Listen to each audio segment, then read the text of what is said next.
Tuesday, SportsCage. Here we are, 3 hours with you today. Thank you for making some time. Whether you're out there driving around, maybe you're still harvesting, getting the crop off. Thanks for listening. CKRM, maybe you are listening on the streams, or if you're watching on YouTube, nice to see you as well through sportscage.com. Saskatchewan Lotteries, like he said, is our sponsor on Tuesdays. Main fundraiser for sport, culture, and recreation in the province of Saskatchewan. Busy one. Again today. We're going to talk baseball. We're going to talk Blue Jays.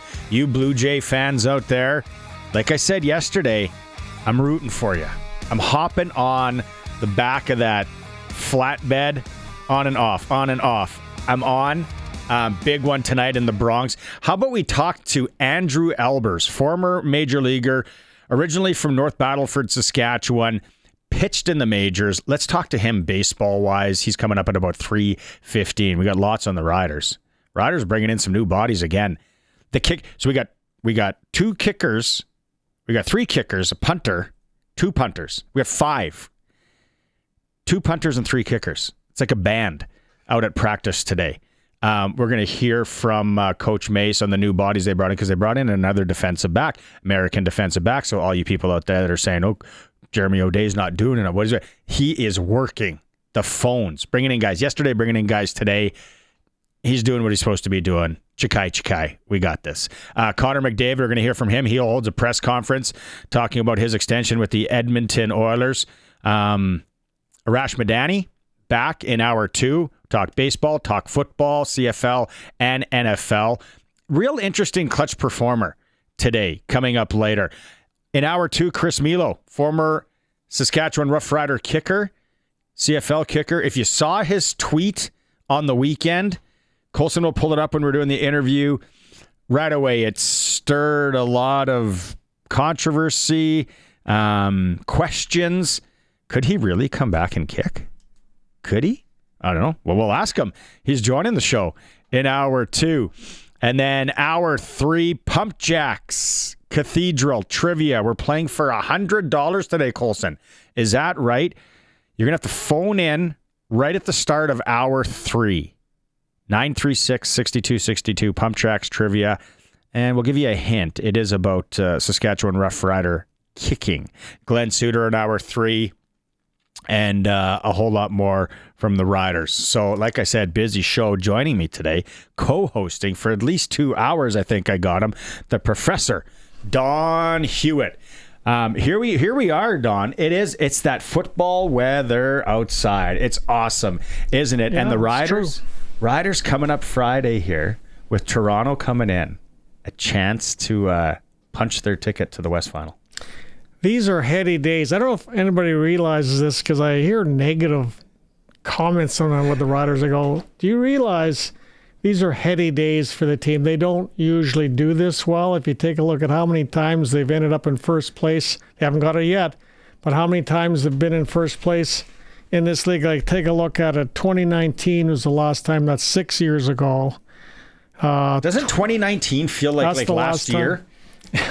Like it's a long time ago. Cody Fajardo was the talk of the town then. And before that, you have to go a whole decade, 2009. Before that, Barney, you're going back to 1976 for first place. And not only is that amazing in the sense of what they're doing this year, but whoever heard of them clinching first place, and they haven't done it yet. We'll talk about that later if we have time. Yeah. Whoever heard of them clinching first place, Barney, on October 10th, they would go a month before they had to play a real game, and that would be interesting to talk to the coach about that if it happens. But I'm a proponent. You know, you've seen it before, Barney, when all the pressure's off a team, they've been knocked out of the playoffs, they come in loosey-goosey, anything can happen.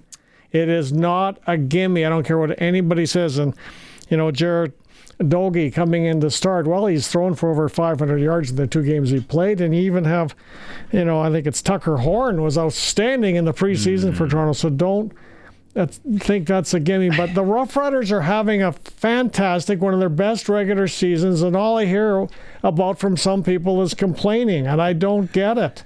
They're having a great year, period. End of conversation. Yeah. You put it, see, that's why we bring the professor in right there. He puts us in our spot. But don't you agree? Tells it like it is. No, they are having a great year. Darian Durant's on the show yesterday. Yeah. He talks about it the year they win. They went on a 5-game skid. Like if this Rider team went on a 5-game skid, people would be, their heads would be exploding, jumping off parkades. I know. Like it is, where we are is okay. Now, mind you, I think maybe, what is it, champagne, what does Maz call them? Champagne problems. Champagne problems. There are some things that we'd like to do maybe a little bit better. I think in Ottawa, and we talked it, you heard it, saw it, they start fast. Everyone's like, oh, these guys, how come they're starting so slow? How come they're starting so slow? This isn't good. There's people calling for Mark Mueller's job. Oh, I'm glad you mentioned him, because what great play calling he made towards the end of that game when everybody was stacked up ready to defend the run, and a couple of times he threw the ball. Yep.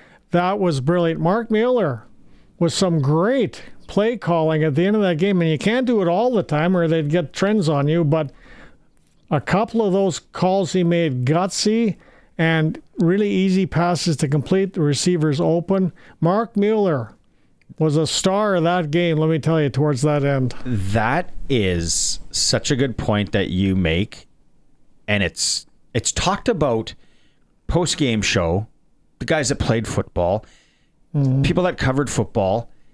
It is so hard to, at this point in the season, to do something that a team hasn't seen. So then your execution has to be on point. Now, does he have a few wrinkles that he's keeping in the back pocket? Right? Maybe in Dad Larry's jacket. Yeah, he is for sure. But to your point, when they're seeing what Ottawa is doing Friday too, you think about the amount of tape that Toronto is watching going into this game. Okay, they like to do this, they do this, and all that, and then you still play call out of that, or you fight, you go right after it, and you just say, no, we're going to execute better.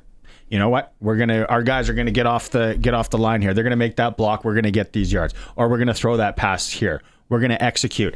It is at this point of the season, and that's where I said, I think it was last week, where Trevor maybe doesn't look, what we were expecting against Edmonton. It's like they're watching a lot of tape. They got J.C. Sherritt over there. They know some tendencies. That's how the game is played. They've lost 3 games they probably should have won, and their season looks completely different up in Edmonton.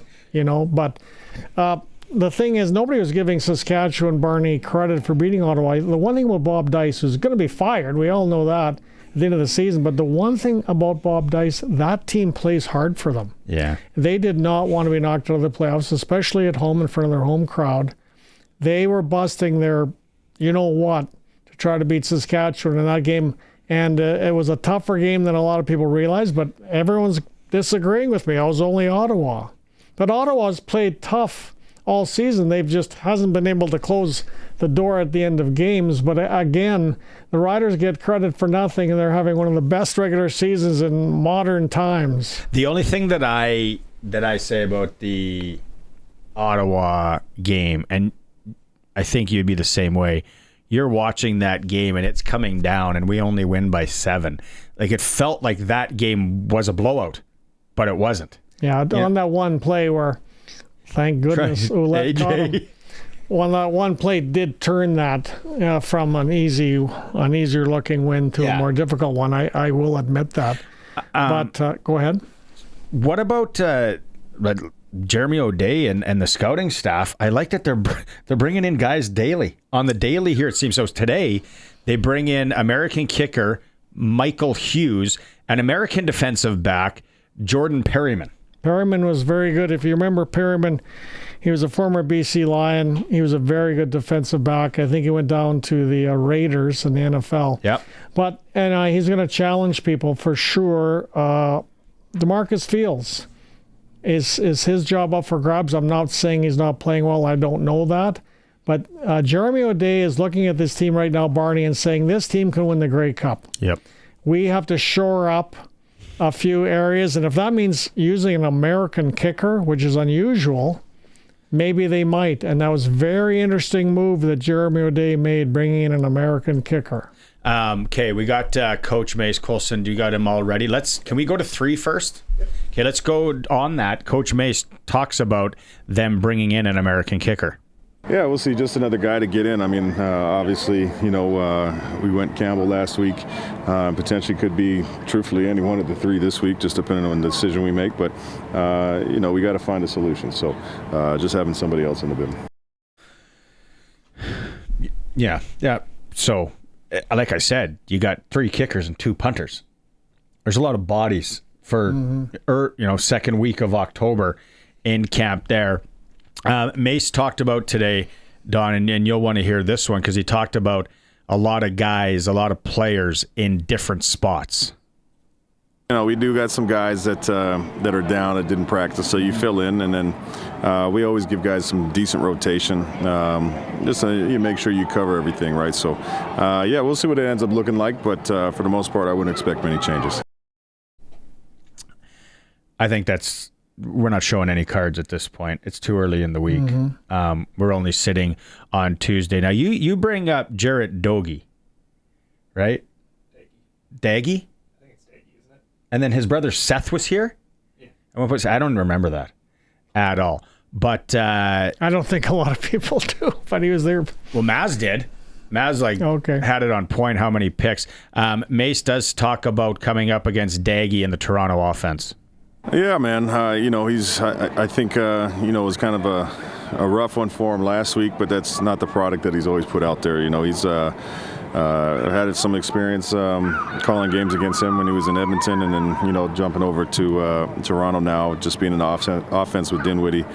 He's going to have answers to a lot of stuff. So, he's definitely got the arm talent. He does have ability to move around the pocket and extend plays. So, the fact that Din's trusting him back to get the job done, you respect that, no doubt.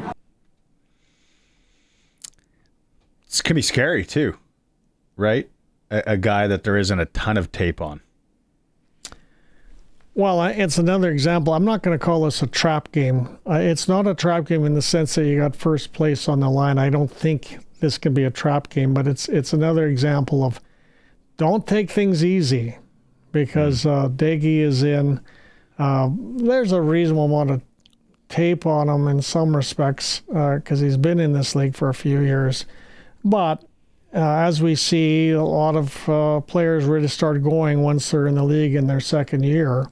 Quarterbacks in particular, they start figuring it out, and if he's starting to figure it out, then he's a very worthy opponent. This is the last clip for this segment with Mace. It's number 4, Coulson. But this is where I grapple. Like I like resting guys. And I know there's the kind of rust versus rest. Yep. I'm like, I don't, but then you want to clinch. Like you want to punch the ticket. There's no, and then you figure it out after that. Exactly. So I think on this one, it's like, where's Sales at? Where's Campbell at? Do you are they 100? No, I don't think anyone's 100 at this point of the season. But it is just, it's that fine line. And Mace talks about roster decisions when it comes to resting a nicked up player versus wanting to clinch.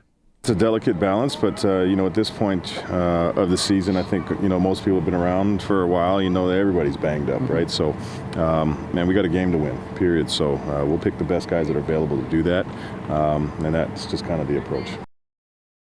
What do you think on that?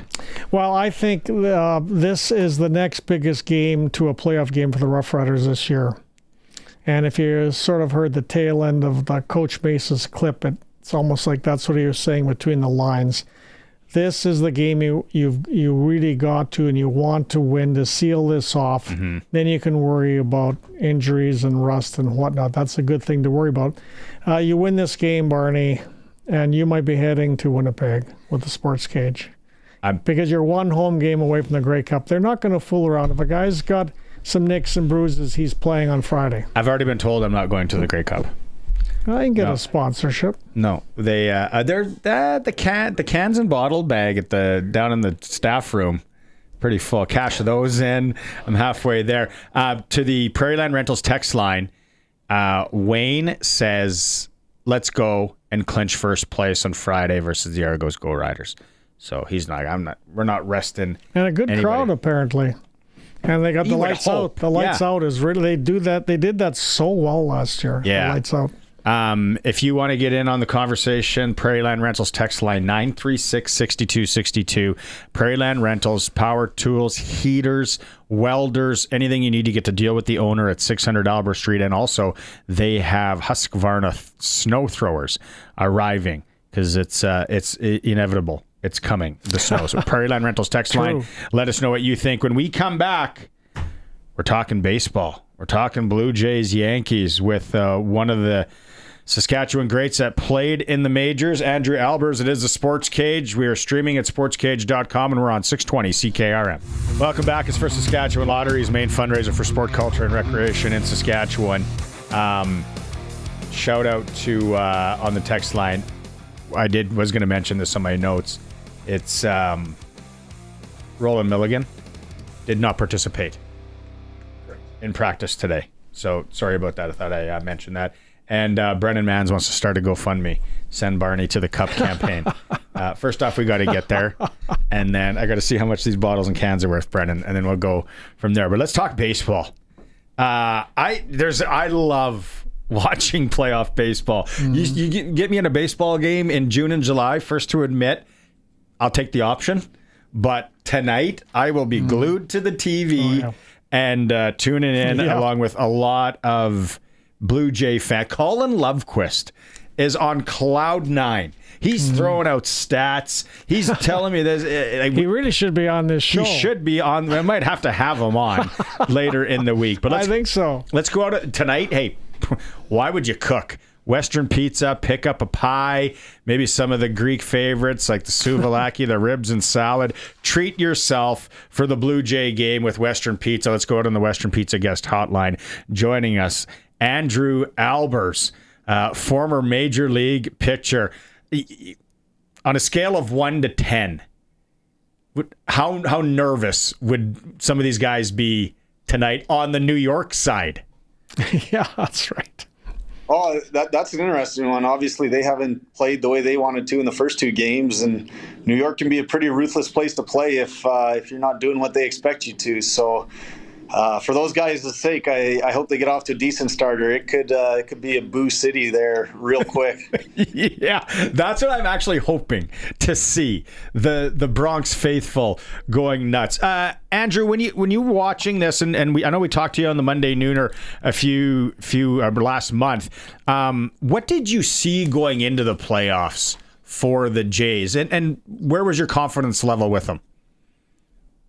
It was hard to say. It wasn't something that I think they really overachieved this year as a team. With a lot of the injuries, they had a lot of guys that really stepped up and played important roles for them that I think at the beginning of the year, if you look at that roster, you don't expect to get the production you did out of some of these guys. And seeing guys like Barger and Clement and Lucas and those kinds of guys have the years that they did, put them in this kind of position. And so looking at the way that they've played and looking at how confident they are going into this, you weren't real sure what to expect to see if it would continue on in the postseason. And certainly the first two games, it's been all that and more.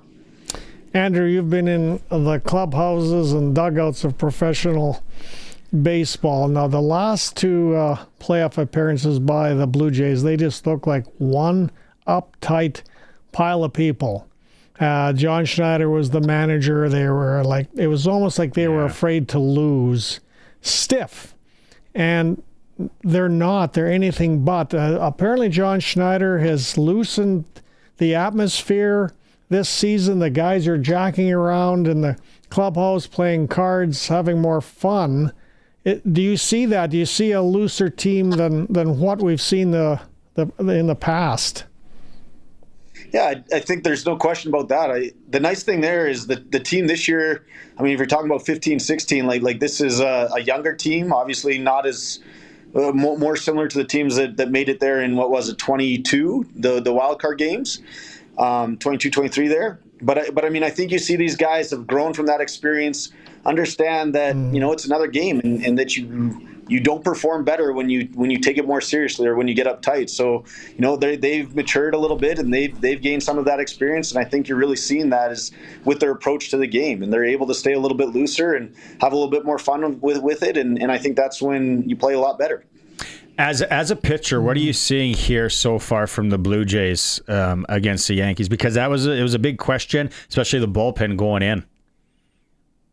Well, I think the nice thing for the pitching staff has been the amount of runs that have been scored by the Jays, right? Yeah. The bullpen hasn't been put in a pressure situation yet. Gosman did a nice job. Obviously, Yasevich yesterday or 2 days ago, was outstanding. I mean, what he did, the start that he gave them at, 23 years old, the composure that he showed and the electric stuff that he had 2 days ago was just obviously exactly what the doctor ordered. And then you put up 8 or 9 runs and you feel like that game's kind of out of reach. So the bullpen hasn't been tested yet. Obviously, it was a question mark coming in, and certainly it's going to be tougher in New York. If that game's a close game late, that'll be where we really find out about them. I think as of right now, there's still a little bit of a question mark there. The nice thing is they've had some rest. They've had some time to, make some tweaks in their bullpens and things like that. And so hopefully they're feeling really confident, and that can go a long ways. And, you got Hoffman at the back end of that who has electric stuff when he's on. And so hopefully he can anchor that pen and they'll be just fine. When we look at that Trey Yasevich, and again, not like the hardcore baseball guy, but I've been following it now for a month and going in. Is there something to be said where there's not a ton of sample size when a guy like that goes in? Certainly for a guy like him, he has a lot of unique characteristics with his delivery, and they've talked about that a lot on the broadcast. He has this really high release point. I believe it's the second highest in the majors next to Verlander's, and, a huge amount of vertical break on the fastball, and then the splitter is obviously outstanding too. So not having seen that before, and obviously the way he's been able to command the baseball has been huge. I mean, I think he walked one guy there in his 5 1/3 and didn't give up a hit. And I mean, he was just lights out. And when you haven't seen a guy with that repertoire, the way that he does it, and he's on, that makes it a tough day for hitters. And so certainly that lack of sample size, that lack of experience, you don't know how he's going to approach you. All those things play into his favor. And usually what doesn't is the age and the experience. And there were no signs of him lacking either of those the other day. So big advantage is Savage. You bet. Now, when I've watched most of the games as best as I can, and the most movement I've seen on a baseball are from 2 pitchers, Ohtani and Yasevich, which just blows my mind that he is throwing, I think it's the splitter that drops. Tell me about his mechanics on that, Andrew. I know a high release point, but did anybody see this coming where he's looking like Ohtani out there with the movement on the ball?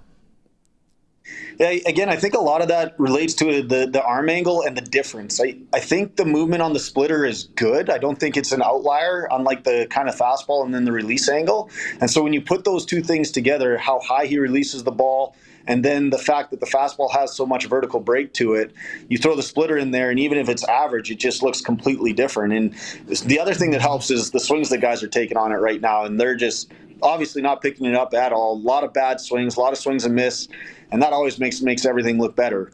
Certainly, you talk about Ohtani. Ohtani's got tremendous movement on his stuff. There's no question about that. There's a lot of guys that are throwing just ungodly breaking balls now. If you get a chance to watch Matt Brash there, or sorry, it's Mitch Bratt, Matt Brash. I always get him confused. Right. Yeah. Matt Brash with the Mariners, his slider is something else too. And that's another Canadian guy. I got to see him firsthand, and his stuff is absolutely electric as well. But there's certainly no question that Yasevich is feeling really good right now. His command's been amazing, and that splitty is certainly something that not many guys have seen, and it's a little bit of an outlier pitch, and he's having a lot of success with it. What are you seeing? Can you pinpoint anything? Obviously, he's a great player, but what a time for Vladdy to be a dog. Yeah, no question. I mean, that's great to see, right? You need your superstars to be superstars in the playoffs. And so far, obviously, through the first 2 games, he's been just that. Especially without Bo Bichette there. Vladdy's really kind of carry the load, and that's what you need. You need those guys to come up big in big situations, and hopefully he can continue to do that. Obviously, the last 2 games end up being confidence builders for him, and I don't think there's anybody else you'd want up there right now than Vlad Guerrero in a big spot. I've heard the odd idiot say, well, baseball, you stand around, chemistry isn't as important as other sports like hockey or football.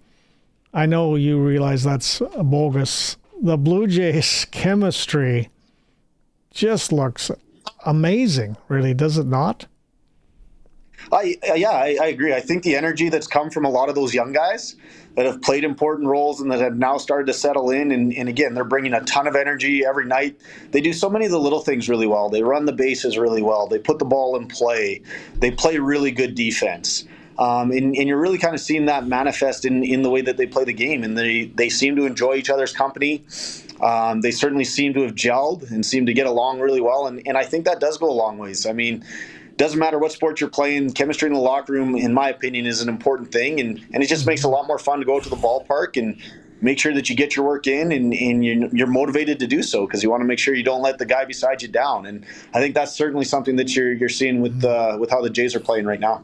Andrew, if you rolled out to the Diefenbaker Diamonds or maybe to Leafs on a Tuesday night in the summer, you'd see guys that look like Alejandro Kirk out there. You would see those guys maybe stopping at Vern's on the way home for sure. This guy does not look like a baseball player. He's going up and down all that much. As a guy that pitched and bat catchers, my dad used to say, like the knees of a bat catcher and the hips. How does this guy get it done with that frame? And did you ever play with anyone that kind of looked like he does? It's impressive. And the thing with Kirk is he's unbelievable at framing the baseball.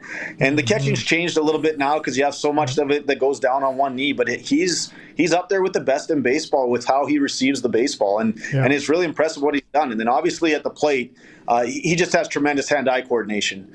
His bat to ball skills are really, really good. And it's great to see that somebody kind of his stature that you don't necessarily see as a prototypical big leaguer is having some success. I think it really shows that, it's not always the best athletes that have the most success in baseball. That's kind of one of the few sports where that's not the case. And there are some other things involved. You see a guy like Altuve, same thing. He's about 5'7" and just hits the ball all over the place. And, it's one of the nice things with baseball. As far as guys that I've played with like that, nobody really comes to mind. There's certainly some not great athletes that I've played with that have been pitchers.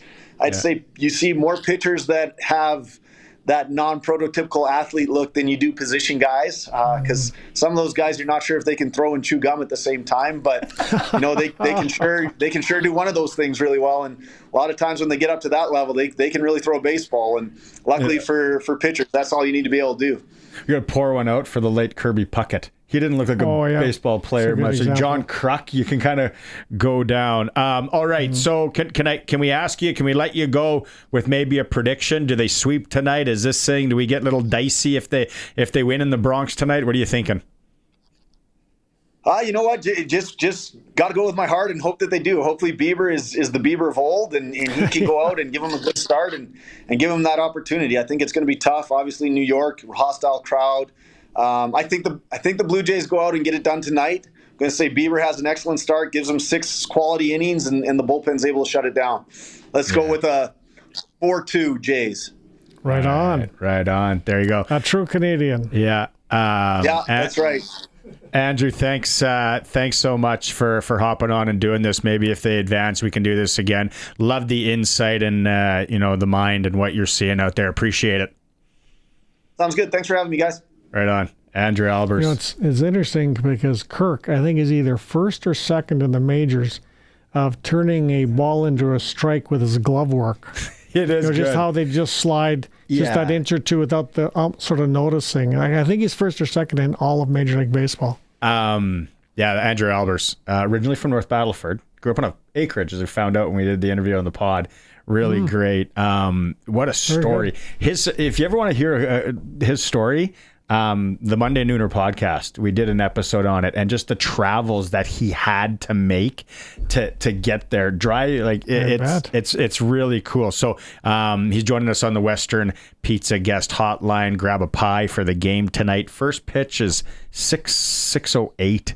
Real weird time. About 8 minutes. And I was talking to my mom today. She's 84, right? And she's beaking about how, and I guess the Americans want to play later so they can fill their stadium. And I'm like, I think they could play that game at 5 a.m. and it would be full, but I don't know what she's been hearing. No, maybe she's onto something. We don't know. You never know. Your mom might be onto something. I'm saying that. It is the Sports Cage. The Professor Don Hewitt is with me. Colson's in the pocket. We're having fun. We're streaming at sportscage.com through our YouTube channel, and as always on the mighty 620 CKRM. Welcome back. The Professor Don Hewitt is with me. Colson's working the board, taking your text messages, and we'll have some winning to do later. SaskTel pick the score. Let's fire it up right till 6 o'clock, Colson. Starting right now, what's the score in the Rider game Friday with the Argos in town? 936-6262. Got to leave your name and number. You got a chance to win tickets to the game on Friday, as well as a $200 SaskTel gift card. Thanks to our friends at SaskTel for that, and pick the score. Okay, so we'll get back on the Rider chat in here. I got to get your take. I have to get your take on Connor McDavid. I'm going to call it a hometown discount. Stan Bowman must have woke up this morning, coffee, wow. I've never had more respect for number 97 than I do now. Yeah, I mean, he pulled off a Tom Brady. Tom Brady did that as well to try to win those Super Bowls with New England. Took less than market value. I mean, he was married to a supermodel. Yeah. So she brought home the cake, but I get what you're saying. He made. I get what you're saying. But, there's a lot of speculation about his love for his home in Ontario. Does he want to be a Toronto Maple Leaf? Maybe he still will end up being a Toronto Maple Leaf, but he's going to be an Oiler for 3 more years, as you all know, Barney. And a lot of people praising him. Basically he proved that I just want to win a Stanley Cup, and I think his buddy Draisaitl was probably a deciding factor that he wanted to stay with Draisaitl and try to win this. And I think that the Oilers have lots of fans. I think they've got even more now with what Connor McDavid did. It was a great character move. I don't know how he can be any more popular, but he just got about 5 or 8 more commercial deals now, and more. Wayne Gretzky can't do them anymore. He's Wayner. So Connor McDavid's taking them all, but no, I mean it's impressive. You can't help but like the guy. Remember, even more than you already did. Remember Wayne Gretzky used to do Mr. Big, the chocolate bar. He was a big Mr. Big commercial guy, and then who didn't have some Wayne Gretzky Pro Stars cereal back in the day? The endorsements, everything. And so, when you listen to how it's going to go down, it's not so much of this year. It's next year and the year after that, and where they can kind of fudge some money. And there were still people messaging in today, because I said it yesterday, tongue in cheek, but really, Darnell Nurse, now, how do you walk into that dressing room after stealing money for how many years? And then you got McDavid over there that takes this discount to be better. Darnell, maybe kick some of that back, or let's restructure your deal here. And then the other thing, and I was talking to actually Ryan Young, our ag reporter, seems to be an Oiler fan. Big Oiler fan. Is he big? Yeah, big Oiler fan. And I'm like, I don't think personally, it's just me as an outsider, not an Oiler fan. I think you can win with Skinner if you just build the defense maybe around him a little better. Maybe some defensive forwards. Losing Corey Perry, come playoff time, that'll be interesting. Evander Kane, maybe. I think Stewart gets crapped on so hard. He's played good hockey for him. Well, what I'd like to see was that over the summer he lost weight. I mean, let me explain. Hey, that's overrated. But I mean, I think he just saw himself in that crease, obviously filling up a big chunk of that crease because he's such a big man, but of the net rather. But I think he just wants to be quicker. Usually, any athlete that wants to be quicker has to lose a few pounds. That's what he did, and so. The lighter Stuart Skinner, all the world to him. Hopefully, he can play better at goal than he maybe needed. Just a little bit of extra oomph there in previous playoffs. But yeah, the defense. I mean, excitingly enough, Moose Jaw Warrior fans, Matt Savoy has made the team up in Edmonton. He was tremendous in the playoffs for the Warriors when they won the Western Hockey League championship. And I'm really glad to see Savoy getting a shot. Yep. Everybody in Moose Jaw will be cheering for him. I'm thinking maybe that's why I haven't got an invite to skate yet this year, because I didn't lose the weight in the summer as you're talking about. But Colson, you're saying you pulled out some. McDavid had his press conference today, and he did talk to the media. Connor, can we start with a thought on the contract and just your mindset of 2 years and at the number that you see? Yeah, obviously said I was committed to winning here, and that's. I meant that when I said that, and 2 years makes a lot of sense. Gives us a chance to continue chasing down what we've been chasing down here with the core guys that have been here, and a little bit of money to work with too. So I think the deal makes sense for both sides. Yeah. Why that?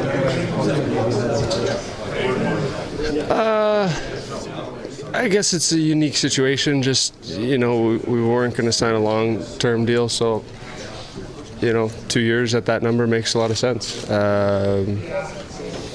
Gives us a chance, as I said, to extend our window here in Edmonton. Lenny's not going to go hungry with that money, so, we'll be fine. So it's about winning, and that's always what I've preached, and so I think this deal gives both sides what they're looking for. Jeez, I love him. I really like him. I'm not going to become an Oiler fan, but I like Connor McDavid. Well, and 4 years from now, when he gets the big money, don't worry, he'll still get the big money.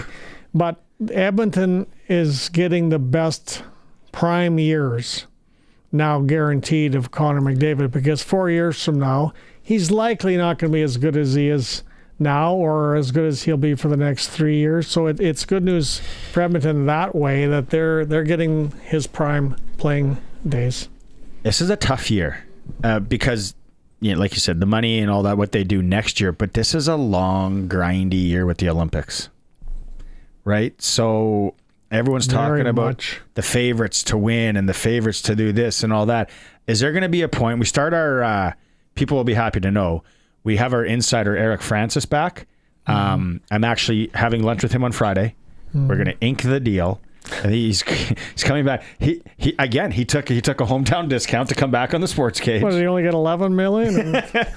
So it's going to be a real long year for make a great point. For some of these guys. McDavid, Makar, down the list, the European teams as well, and the Americans. So, the comment about his dog, Lenny's not going to go hungry. Just what a dude. And hopefully they can build this team around. And the other thing that I'm wondering, does it become like basketball a bit? And I'm sure this has happened in hockey as well, where he's kind of in on some of the decisions. To be like, hey, how about this guy? I texted him in the summer. He'd be willing to come as a rental. There's no way in heck his wife is moving here, but he's willing to come play for a few months. Will there be that going on? And I would respect if there was. He is the best player in the world. He gave you guys a sweet deal on him playing there for 2 more years after this. Well, we know he has, Barney, lots of influence on Oiler management. Mm-hmm. I mean, look at LeBron James, who basically runs the NBA team he plays for. And then that trade last year, though. I'd like to know how much LeBron was in to bring. Is it Doncic? Doncic. Yeah, exactly. Who knows? And who knows about Connor either? I mean, something, has made him decide to do what he did and sign that bridge. And we'll never know, how much he can talk to Stan Bowman and say, hey, Stan, blah, blah, blah. We'll never really know. But he's got tremendous influence because it's going to be a sad, sad day with the day that Connor McDavid is no longer playing in the Edmonton Oilers in Edmonton. But at least they know now. Weeks of mourning, months. At least they know. It's not going to be like Wayner at the Molson House or whatever, where people were jumping off, heads were exploding. What's up, Colson? I was just going to say, yes, LeBron's got a lot of sway. I don't think anyone had any idea about Doncic. It's like kind of the equivalent of the Colts moving overnight. It just snuck up on everybody. But there's another guy that lost weight, is Doncic. We were talking about losing weight because he can't play defense, or he hasn't been able to play defense. Yeah. And that was exposed in the playoffs last year. The guy they traded him for, AD, has put on some weight. Yeah. I think he's put on 10 or 15 in the pictures that I saw. So something's different in the Dallas water compared to that LA water. He's been doing Tybo. But anyway, Doncic, he should be better in defense with losing a few pounds. We got Name chiming in on the Western Pizza text line saying there's less days of rest in the NHL this year due to the Olympics. Right. Yeah, that's what we're talking about. It will be a grindy. It's a grindy and you're year. Grinding like that, Barney, and traveling. It's nuts in the NHL. Let's take a break here. We'll come back with some more Rider news. We'll find out more on some of the new faces in Rider camp. It's a SportsCage. We're on the home of sports and local sports in Saskatchewan, 620 CKRM. Saskatchewan Roughriders have signed American kicker Michael Hughes and American defensive back Jordan Perryman. Hughes, all-time leader in field goal percentage at Appalachian State. Perryman, 6 foot, 200-pounder, dressed in 10 regular season games for the BC Lions in 2024, registering 7 defensive tackles and 6 special teams tackles. Roland Milligan Jr. not on the field for practice today. Major League Baseball, Toronto trying to sweep the Yankees tonight. 6:08 first pitch, Shane Bieber against Carlos Rodon. Seattle and Detroit, the series is tied at 1, and that game currently is postponed, probably due to weather. SJHL tonight, Weyburn and Yorkton. Flin Flon travels into Humboldt. Division leaders meeting there. LaRange is in Nipawin. Western Hockey League, Moose Jaw welcomes Swift Current. Vancouver is in Saskatoon. NHL, currently, the Panthers have a 2-1 lead on Connor Bedard. And the Chicago Blackhawks also tonight, Penguins at Rangers. And then the late one, Kings welcome the Avs. And some NFL news. The Browns have traded quarterback Joe Flacco, the ageless one, for a 6th-round pick to the Bengals, who are still in it. They still think they're in it. SportsCage.com poll today. If you want to go vote at SportsCage.com, Connor McDavid has signed a 2-year contract extension with the Edmonton Oilers. Will they win a Stanley Cup in the next 3 years? Also, sign up for the Insider Report, chance to win tickets, tour of Mosaic Stadium, meet and greet with the broadcast crew, and a whole lot more. Sports Ticker is brought to you by the Bundle and Save event at Reliance Heath. Rent a new water heater and softener together and get $400 in cash back. Call on Reliance Heath today. Okay, so moving bodies around for the Riders. And you got guys injured, you got guys nixed up. Hey, can you play here? Can you do this? All that. It happens. It happens. Coach Mace, he was asked today what he sees in defensive back Sheldrick Redwine. Yeah, exactly that. A twitchy athlete. You can see it coming in and out of his breaks. For him, it's just getting acclimated to the game, to the playbook. Being here as long as he was, and then having to go get some time out there, I thought he did really well. So you only want to see that trend, upward for him, and certainly through the week of practice and getting more reps. That'll always help him. But he had a great career in college, and obviously he was 4th-round draft pick in the NFL for a reason. And then seeing him out here, you understand why. That is something that we're not talking about. But Redwine was taking reps at halfback and cornerback. Mace was asked, is one easier than the other when you're not familiar with the Canadian game? I think it depends on the defense. I think the old adage was just put him at field corner, but we ask our corners to do a lot. So, we've moved him around a couple places since he's been here, trying to find something that's fits well to his skill set and, being able to absorb the playbook. But ultimately, we put a lot of stress on our DBs to be able to play multiple spots, so he's going to have to do that too. Yeah, he's been around. Drafted 4th round, 2019, 119th overall, Cleveland. Then he had a cup of coffee with the Jets, been around the Panthers organization, the Dolphins, the Colts, the Cowboys, the Commanders. Coach Mace mentioned that Redwine was a twitchy athlete. What I've always observed for many decades, too many that I wish I had observed, how well coaches get to know, I guess you could call it horse flesh, but how quickly and how fast they can size up an athlete when he trots out onto a football field. They have so much experience in how is he turning his hips, what's his footwork like, is he understanding this, and they get a beat on a guy so quick that way more than the average guy like myself, for example. It'll take me 10 games before I can figure out whether this guy's good or not. But these coaches, because they do it for a living and they look at so much tape, they know so darn fast. It's amazing. Yeah, it's definitely the skill. It's what they do. Yeah, but for you and me to sit there and go, that guy's pretty good. He's got some speed, and then they'll see the deficiencies.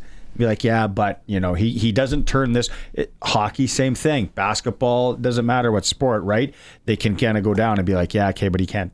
He's got to work on this. He's got to work on this, and that. But Redwine too. The other thing, and I was looking this up. He played for the Miami Hurricanes as well. So. Played in the big stages, the pressure of that. So they're moving him around like a lot of guys. I'm very curious as to tomorrow and Thursday. Where are guys now? Are we going to say, okay, he's at 70%? Not that they'll ever say that, but we're gonna keep him on the side. We're gonna keep him on the shelf. Let's try and win this. With Tommy Stevens too. Did the injury report say he was practicing, Colson? Sorry to put you on the spot like that. But I think he was on the field. I think. Here it is right here if you're watching the stream. He did not participate. Again, today it says knee. I guess he was standing there on the field. As long as he's not in crutches. Marcus Sales did not participate. The other one in the corresponding move, they released Dre McCray today, American. So they had to make some moves. And to your point in hour one, when we started the show, that an American kicker is unique. Yep. And they may end up going that way. We'll see. There's an example of how big this game is on Friday. Sales. If you win this game Friday, he's going to be 100% healthy, likely, for the Western Final. And he's a darn good cornerback. He has not been healthy for at least a month or more. And he's been struggling through these games, but he's such a good player. He gets away with it, but he's not 100% and hasn't been, like I said, for quite a while. And this is the key to this game where you can get then Devon Campbell, for example. Mm-hmm. You can have a very extremely healthy Devon Campbell in the Western Final if you can win this game on Friday. Exactly. It's like there's another for Devon Campbell. It's almost like it's another season. You can rest him for that. Again, there's rust there for sure. Yep. I'd like to see AJ send him to Cancun for 5 days. Good rest point. That frame, that body. At this point, he's in good enough shape, and he knows the game. IQ's there. We need you to rest. It just does not look like he's got that in him. Like he just wants to run through people all the time and get it going. Okay, that's an hour in the books. Don's sticking around.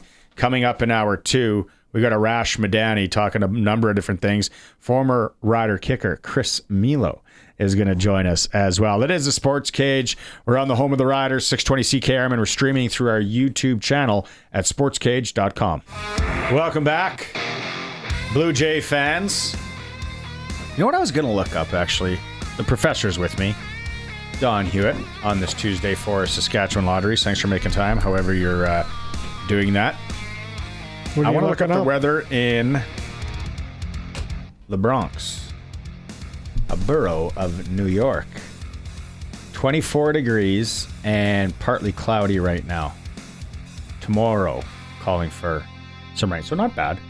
They won't need it tomorrow, though. No. Why? You don't care about tomorrow. Blue Jay fans, you got to be revved. Is tonight, is it sweep time? So Colin Lovequist, again, amazing show. Number one's at 1, works down the hall. He said something that Carlos Rodon, who's starting for the Yankees, and I'm going to hack this up. Colin, if you're listening, call in. I think he said that he's never struck out Vladdy. Yeah, he said it to me too. You're kidding. Vladdy's had a great career thus far against him. Interesting. Call him Lundqvist. Yeah. Great stat. He's got to, He's right. And there's so many Blue Jay fans out there that are just so excited right now. It's fun to be wrapped up in it all. 6:08 is supposedly first pitch tonight. And what a marketplace the Blue Jays have. The country of Canada. You know, what a marketplace. Coast to coast. Yeah. Following mainly one baseball team. The other game tonight, if you they are delayed in Detroit. Seattle and Detroit tied 1-1. I have no idea how that series is going to go. It's interesting. Seattle has great pitching. They have one of their top pitchers now playing in this series, but Seattle's got the pitching. If I had to make a bet, I'd pick Seattle, and I'd be concerned about their pitching even against the Jays hitting. But yeah, Prairieland Rentals text line. I got to pass this off. Roscoe, who actually sent in a very funny Puff Wheat story about prank calls yesterday that I didn't get to. But Roscoe says, nice to hear Don Hewitt on the Sports Cage. Well, I just follow your lead, Barney. You just let her go. Trust me, you're doing the heavy lifting. And then The other one is Gary in Winnipeg wanted to let everyone know that Wayne Gretzky and Henrik Lundqvist have renewed their broadcast contract with TNT Sports. So I don't mind. You know what? I think Wayne as a broadcaster is weak.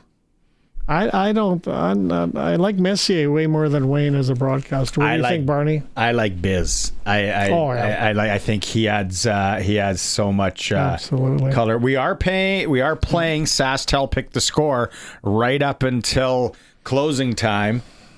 It's 936-6262. You got to leave your name and number. What do you think the score is coming up Friday? Riders and Argos at Mosaic. A chance to win tickets to the game. Colson's going to award those at the end of the show. And also, if you're closest to a chance to win a $200 SaskTel gift card, thanks to our friends at SaskTel from that. Some of the scores coming in are big. They're telling me to take the over. Speaking, when we talk sprinkle of the day for Sports Selected a bit, that NFL game last night, maybe we'll talk about it with Arash. Let's go talk to Arash. It's time to go coast to coast with Arash Madani for Smart Investing Solutions. Be smart with your money. Call Brian Gawley at Smart Investing Solutions, 546-2533. Is it sacrilegious to start with the football game last night, or should we go Blue Jays? I mean, I don't know the last time I have seen a quarterback fall, kind of get up, fall, get up, stumble, break a tackle, think to himself, I better throw this ball away because we don't have any timeouts. His coach from the sideline is yelling, throw the ball away. And then Trevor Lawrence finds himself a crease into the end zone and he rumbles in and you're just like... So... Slow motion. Put yourself in Barney's shoes. Because I take a 3-point game on the pro line last night. I take the tie. 4-10, a nice sexy line. I'm like, Maz takes the over, so Maz still looking all right.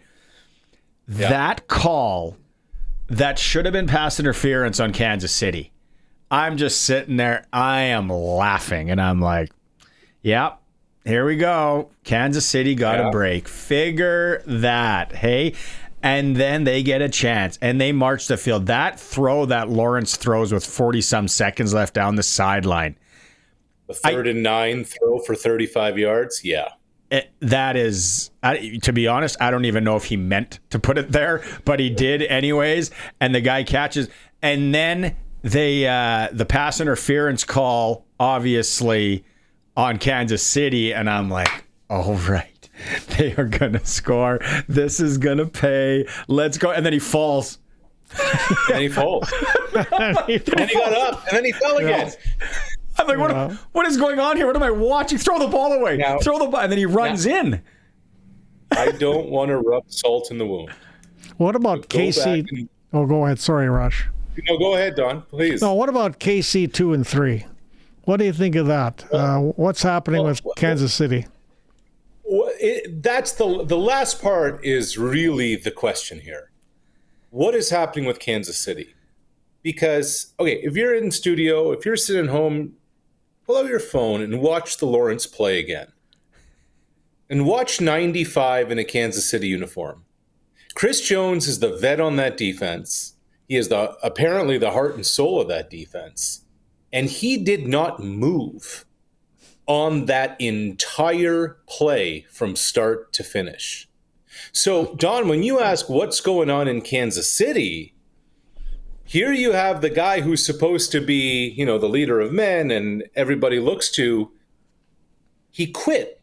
He quit on his team with 30 seconds left in the fourth quarter.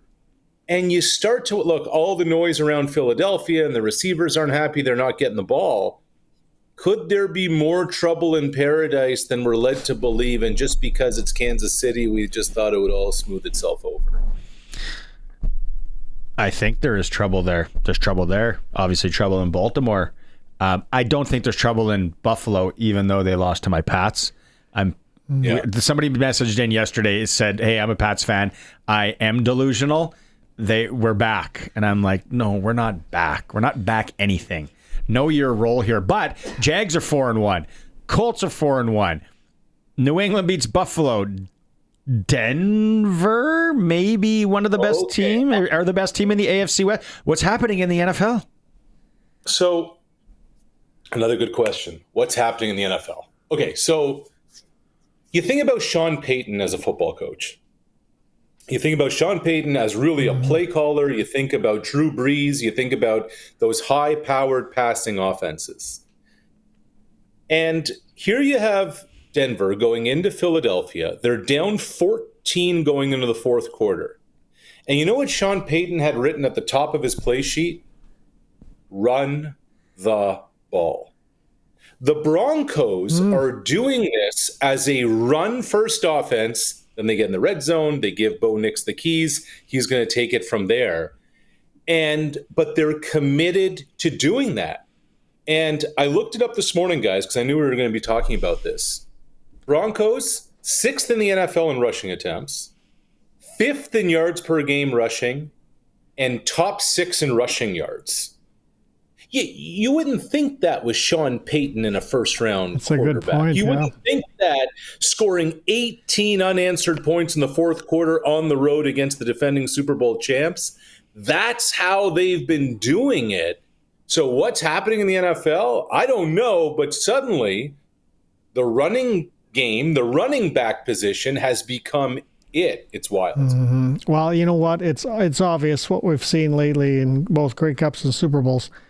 Football teams do not win championships without running the ball. Period. Right. They just don't. No question. Remember when, it's probably 15 years ago now, it was kind of the Gronk, Aaron Hernandez, days. And then, there was Randy Moss, where the Patriots just went to this total, like, 2 tight ends, and we're going to throw it to Randy Moss. And people are like, oh, they don't run the ball anymore. And then everything came back to running the ball. It's like, no, it just makes sense. Ed on the Prairie Land Rentals text line says, and Jones didn't take any responsibility after. Just said it was on the defense. Yeah. Wow. Yeah. What else is he going to say? Okay. NFL, take a seat. We got to get into the Blue Jay. I'm a big Blue Jay fan. I'll be watching this one intently. Arash. I actually am excited to sit at. I was telling Dawn how great of a cook my wife is. So I don't know what's for supper, but I'm just, if it's not, I'm like, honey, I'm grabbing Western pizza. I'm watching this baseball game. So are we maybe reading too much into the fact, and I heard this a number of times, Blue Jays full participation yesterday for a quick workout in New York. The Yankees didn't even bother showing up. It's amazing how narratives go, isn't it? Like, oh man, the Blue Jays optional. Everyone showed up. They're invested. They want to be there. They all get along. Blah blah blah. The Yankees, what are they doing? Barney, we had this exact same conversation 2 Junes ago. The day of Game 7 of the Stanley Cup Final, Sergei Bobrovsky was nowhere to be found around the morning skate. They just said, hey man, you've gone through how many practices this year?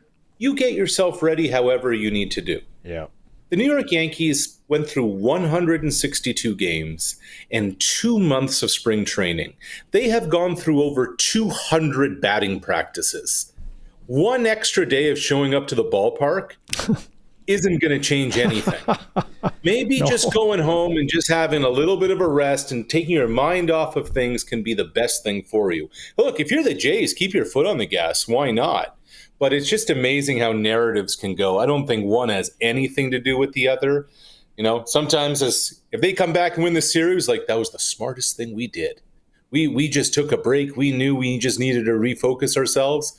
If they end up stinking the joint out tonight, it's, they weren't even focused. They didn't even show up for their workout. I mean, that's kind of how these things go. First of all, Arash, I both read and listened to your opinions, because I haven't talked to you for a while, on the CFL rule changes, and you were bang on, 100%. Everything you said about the CFL rule changes, I agreed with. What do you think, Barney? I thought Arash was bang on. I don't really want to go down that anymore.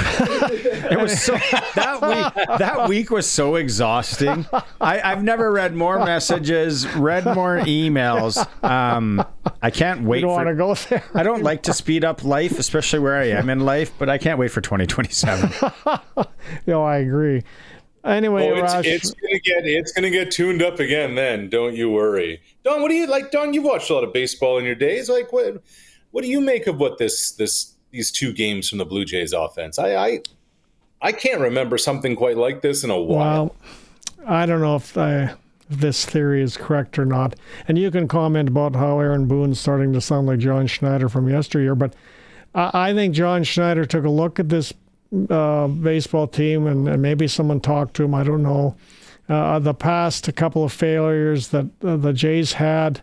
I'm repeating this from earlier in the show, but a couple of failures the Jays had under John Schneider a few years back in the playoffs, 2 years in a row. They just look like an uptight, stiff team, afraid to make mistakes, afraid to lose. And somehow the dugout and the surroundings and anywhere around the team, they've loosened up. They're having fun together. They're playing cards. They're doing whatever. And it just looks like something different is happening internally, and the players are happier. It's again, like, it's so interesting to hear you say that, Don, because again, let's talk narratives. Remember after the 23 playoffs, they said, oh no, we got to put the home run jacket away because the guys aren't being professional enough. Now they're smashing home runs all over the place, and the guys are loose, and they're loving the fact that they have the home run jacket. Like, think about what we've seen the last 2 games. I think this might capture it more than anything else. Like, it is insanity, okay? The Jays, fellas, have more home runs, 8, than strikeouts, 7. They have more hits, more knock. They have 29 knocks in the first 2 games of this series than just swing and miss on a pitch, 27. Like, this is unheard of stuff through 16 innings of offense. And it is wild to watch. It is just incredible. Colin Lovequist, who you met down the hallway, Yes, huge fan. He was talking something, and he said it to Colson too, that Rodon's never struck out Vladdy. Vladdy's numbers against Rodon are ridiculous. Colson, I don't know if you have it. I sent him some of the numbers over today. And you're just saying to yourself, how is this actually possible? Look, Vlad loves going up against the Yankees. Vlad loves having success against the Yankees. But even so, 10 of 17 all-time against Rodon in his career, batting .588. Wow. With 4 extra base hits and no strikeouts. Like, that's real. So you come into this game, you're saying, okay, Vlad's bat has just been lethal. What happens there? Now, on the flip side, and I think this is important because, again, the series isn't over. Shane Bieber has 2 postseason appearances against the Yankees in his career with an ERA of around 8. So, what do the Yankees, who have seen Bieber throughout the American League over the years, have on him, know on him, etc., that they may be able to exploit tonight? Last time Bieber faced Giancarlo Stanton, Stanton hit a 2-run home run to the moon. So, yes, Vlad's got Rodon. Yes, the Yankees have had Bieber. Let's roll the baseball out. Let's have ourselves a ball game. Let's have ourselves a postseason ball game. So if you're Bieber, you know your past failures against the Yankees. You're aware of it. I'm sure he's very aware of it. What do you do if you're trying to forget it? What do you do if you're Bieber and try to get a different mindset after you've had no success? Do you think, Arash? I don't think, Don, it's as much mindset as it is you're just trying to get out of, in predictable counts, making the predictable pitch. So to me, this really is going to be game plan related. How are they going to call this game? What are they going to do in 1 and 2 counts and 2 and 2 counts? Are they going to try and hide the baseball a little bit better? Are they making? And what we don't really know is, coming off Tommy John, which Bieber is the arm slot a little different? Is the delivery a little different? Are the Yankees looking for what they used to be looking for, and it could be a little adjusted now? Bieber only really has been back for a couple of months. So those to me are some things to look at early in this game. Pitch usage and how the ball looks coming out of his hand. Is it different coming off the TJ or not? How, as I look at the line and figure out, we'll talk about that in a bit. Well, if Colson, if you want to put it up, sportselect.com. Let's talk about the line in a second. Like, how big is this one tonight for the Blue Jays? Or can they is it like we got to finish them now? I thought John Schneider had an interesting line today. He said, we're approaching this series like it's 0-0. Not that it's 2-2, not that it's 1. Yeah, well, I think in the course of a game, like when you play 162, every game is just another game, and every day is just another day. I think there's a little bit of hype in the lead up to opening pitch, but then once the game gets kind of started, it's going to be just any other game. Honestly, I really believe that. Your bullpen, your bullpen decisions are going to be different, but in terms of emotion and all those things, look, Vlad came out and just said, my emotions are even keel right now, and I believe him. Like, that's the way you have to kind of approach this thing. And then if you win, that's when you have the champagne celebration.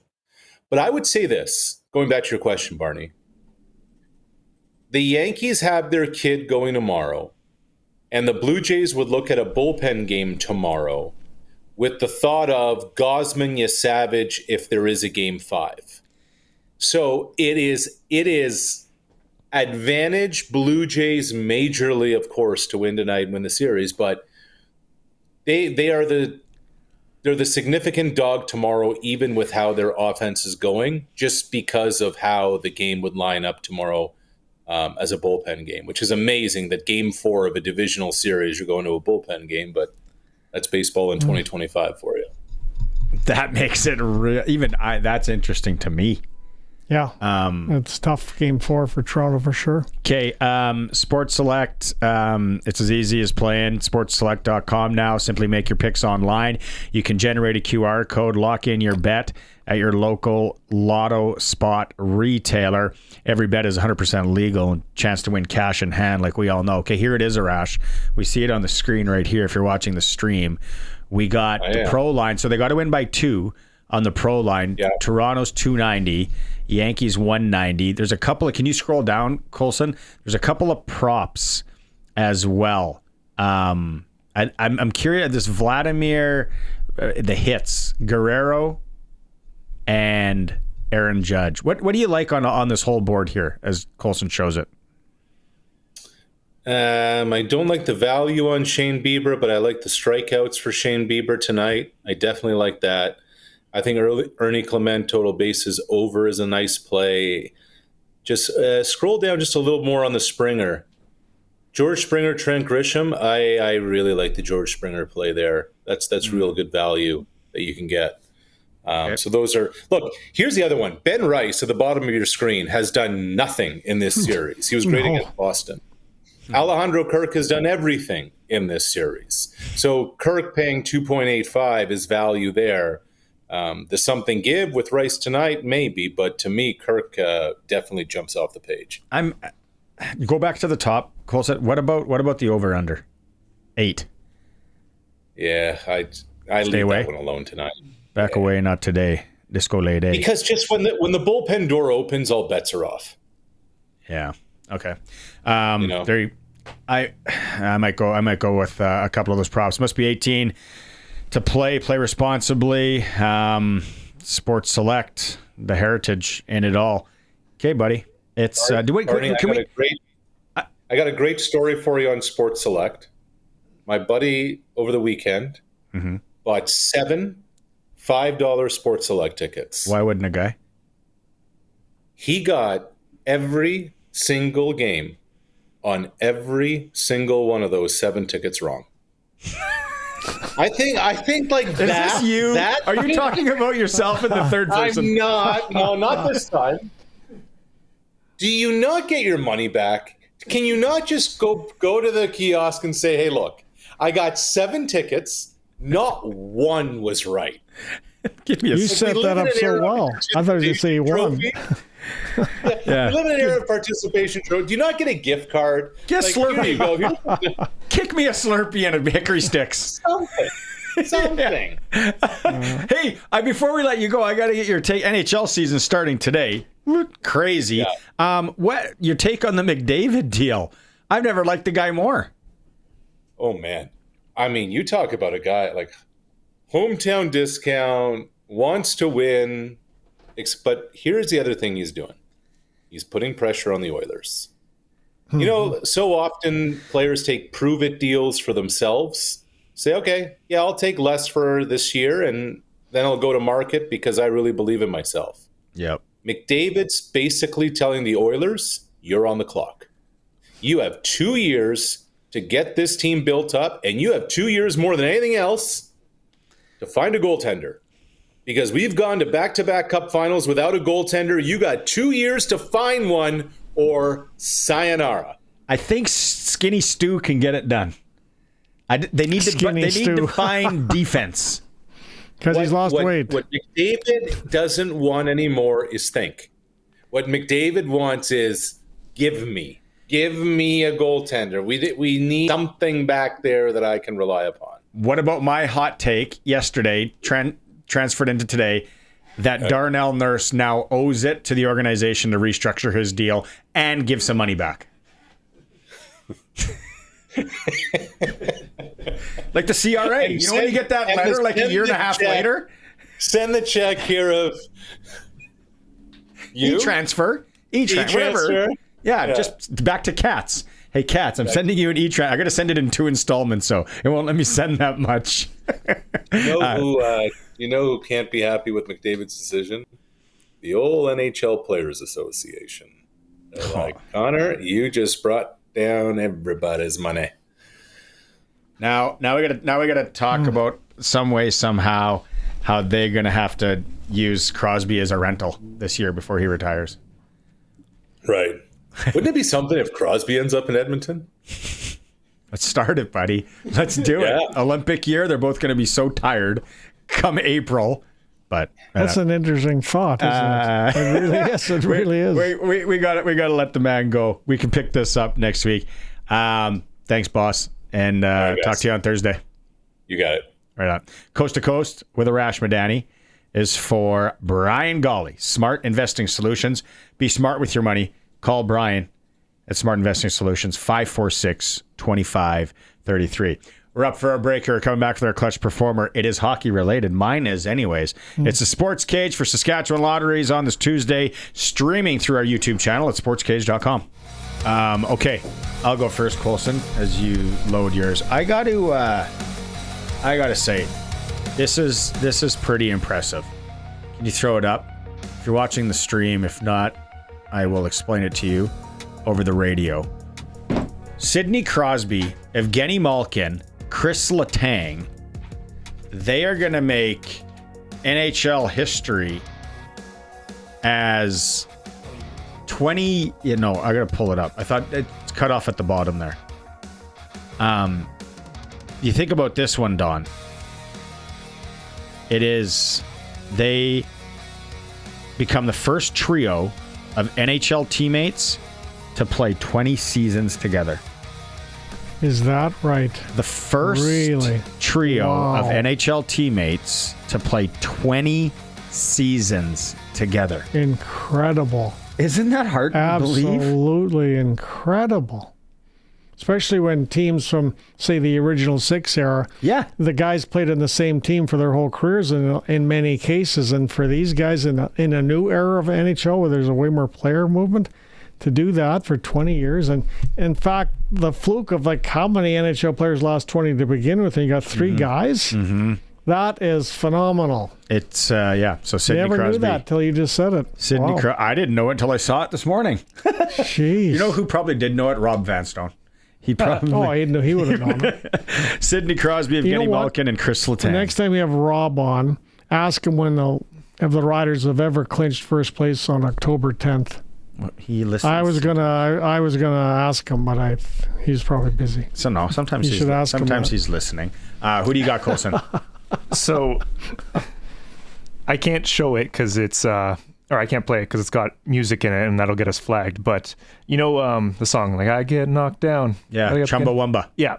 Somebody put that over Trevor Lawrence falling and then getting back up and scoring, and I laughed really hard when I found it. So I'm going to retweet it on the Sports Cage if you want to go have a listen. And now I'm also picturing you freaking out over the tie with this playing in the background. No, this is dead honest story.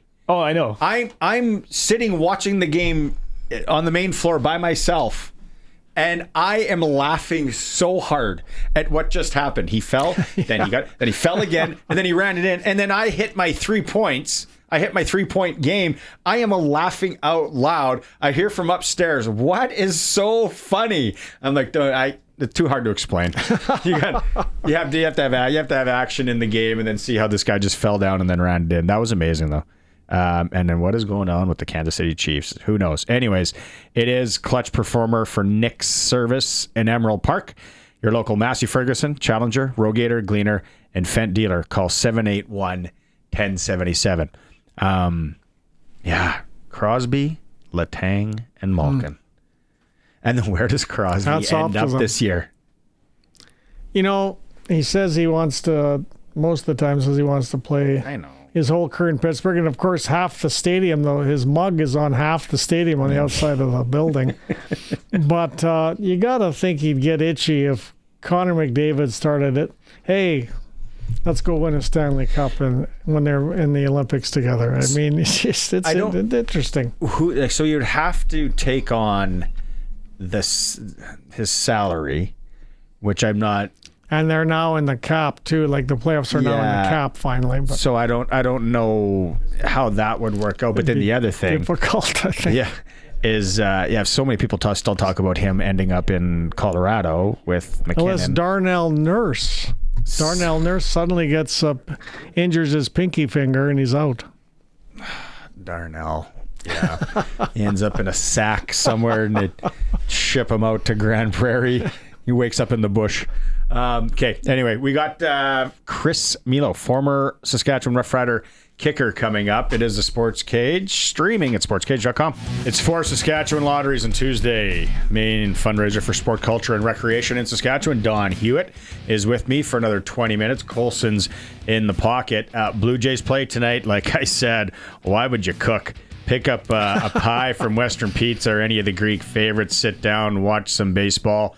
Western Pizza, visit the nearest one for you. Okay, let's go out on the Western Pizza guest hotline. Joining us here, Chris Milo, former Saskatchewan Roughrider kicker. I reached out to him after I saw this tweet, Chris, and I thought, wow, this is pretty impressive with the woes of the Saskatchewan Roughriders kicking. So you tweet out, and if people aren't watching the stream, so do I start getting the old leg warm again or what? And then hashtag Riders. Very nice to chat with you. Were you thinking about that tweet for a while, or was that kind of spontaneous?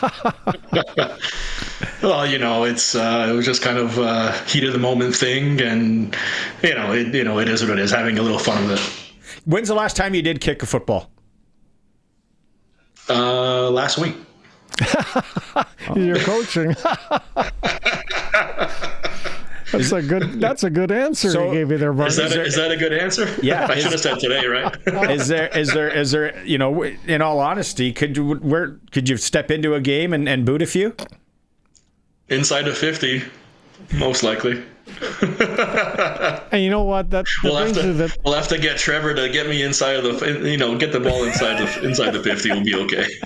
I mean, it just sort of flips to how far they're kicking the ball nowadays, Chris, in the NFL. Yeah, it's 60 is a piece of cake now. It's crazy what they're doing. It's completely different from when it seems like 10 years ago when I was out there. But what they can do with the footballs nowadays is just something that we weren't necessarily able to do. Some teams did it, some teams didn't, and so it was. Now they can work them in so well that they're basically soccer balls, really. So. And the guys can kick it pretty far, so you got a good leg, got a good swing, and it'll fly. Look at Aubrey just smashing 64-yard field goals like it's nothing, So yeah. And talking about the CFL rule changes, like how much easier, because the CFL has their own ball and they claim it's similar, but I don't really think it is. How much easier is it, Chris, to kick an NFL ball versus a CFL ball? Yeah, I'd say the NFL ball is easier to kick than ours. There's a lot of different kind of aspects that goes into it. I'm not sure if it's still the same today, but I know there's 3 different types of leather that Wilson uses, and the NFL obviously gets the top quality, and which is why their balls are a bit more browner than ours. And then you have the NCAA and us. The NCAA gets the second best, and then you have the U Sports and us that gets kind of whatever's left. But so that does affect obviously the how the ball flies, and it's crazy. I had no idea on that. That is what we're getting the retreads. No, I didn't know that either. The factory seconds. Yeah. I'm not sure if it's changed, but back in the day, that's what it was. Yeah. Wow. When you sit and watch, and you got your rider tarp on there, and great, and you see the struggles. First off, with Brett this year, are you putting yourself in his shoes and just the pressure and I guess the mental gymnastics that go along with it? Yeah, definitely. I mean, it's not an easy position. Everyone seems to think that it is because we only have that one one thing to do, but technically everybody has that one thing to do when you think about it. So, but it's not an easy position to play, and you go through ups and downs. And but he's had such a great career so far, and I felt like he just needs a bit of a reset. Not necessarily that he can't kick a ball anymore. I think he just needed a little bit of a take a step back, see what's up, and I know he just had a baby as well. Things in life changed as well, so lots of things going on. But he definitely still has a great leg, and at the end of the day, it'd be nice to come out there just even to spend some time with him, just to see where he's at, between the years, and at the end of the day, that's really what it is, because he's made those big kicks for us and throughout his career. And we have 2 games left before the playoffs, and hopefully we get this bye after the Friday game. But we're gonna have to figure something out before the playoffs come around. Now, when you take a look at golfers, Chris, I mean, you'll see golfers that'll struggle with their swing for a year, like guys that were winning constantly on the tour. Suddenly, they're struggling for quite a lengthy period of time, and then they come back. And I guess you could sort of argue that Chris has struggled all year. I mean, Brett. Is it just some little light bulb that goes over top of your head all of a sudden on some little minute detail on kicking, or how does that work out, do you think? Yeah, I think, to be quite honest, it's really going back to the basics, just, go back to having fun again. When you're struggling, you kind of start thinking like, you know what, like, it becomes work, it becomes a stressful environment. Just go out and have fun again. We look at Tiger. Tiger changed his swing, a couple of times, and, when before he did it looked like he was struggling, looked like it wasn't fun, it just didn't want to be there. I'm not saying that's what the case is with Brett. I'm just saying that might be one of the reasons. Just enjoy it again, man. You're playing in front of the best fans in the league. You're getting paid to kick a ball. You have a great leg. You just had a newborn. Enjoy the moment. Enjoy all that stuff. Take in everything, and don't get too hard on yourself. And I know how it is out there. You guys want us to make every kick, and you want us to be at our best every single game, which is normal. That's what fans expect, and that's what you guys deserve out of us. But you know what? We're humans too, and I still feel like he can give us what we need throughout the playoffs, and I think that hopefully we can get this bye, and it'll do him some good. Have a couple of weeks and just take some time to reflect and get back to basics and have fun. What would you say as a veteran, Grey Cup winner, played in Laval? What would you say to young Campbell Fair, who goes out there in Ottawa, misses 2 converts, one's totally hoselled, it seems? What would you say to him? Man, just keep your head up. It's it happens. It happens to the best of us. Just keep going. You trust yourself. Trust your swing. Trust what got you there in the first place. It's 1 or 2 kicks are not going to define your career. So I missed my first 2. I've missed my first 2 field goals with Saskatchewan. So it didn't turn out so bad after that. Now it's interesting because you played for several CFL teams, Chris, and I hear you're played at Laval in Quebec. You're coaching football. I assume you're still coaching. And yet I'm hearing you say the word "we" for the Rough Riders.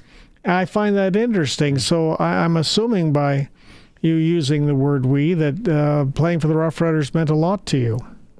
Absolutely. For me, it was my second home. It was the team that took a chance on me, and it'll always be home for me, and it'll always be we when it comes to Saskatchewan. So again, I've been kind of joking around on Twitter, but if there is anything I can do to help the team out, if there's anything that they need from me, then they know how to reach me, and I'll be more than willing to come out there and if I can help Brett out, I gladly would. What are you seeing from this team? Right, there's Don. We started the show with in Saskatchewan. It's never good enough. You always got people that want this. No. We got to fire this. We got to do this. But what are you seeing from this team with a chance to clinch and host a West Final on Friday?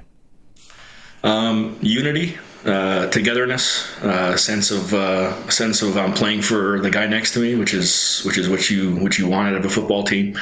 Guys who believe in each other and believe in also the coaching staff and everybody around them, which is basically what you need to be successful in this league. I think you guys know it just as well as I, and it has that 2013 feel to it. I don't want to say it, but I guess I kind of have to, but because it does feel that way, and hopefully they can pull it off. Okay, I gotta ask you. Let's go to what kick do you relive in your mind? Maybe it was a good one, maybe it was a bad one that you love or maybe don't love reliving. I would say the 45-yarder versus BC and -40. I think that was the one, the West semifinal. I'll always remember that one.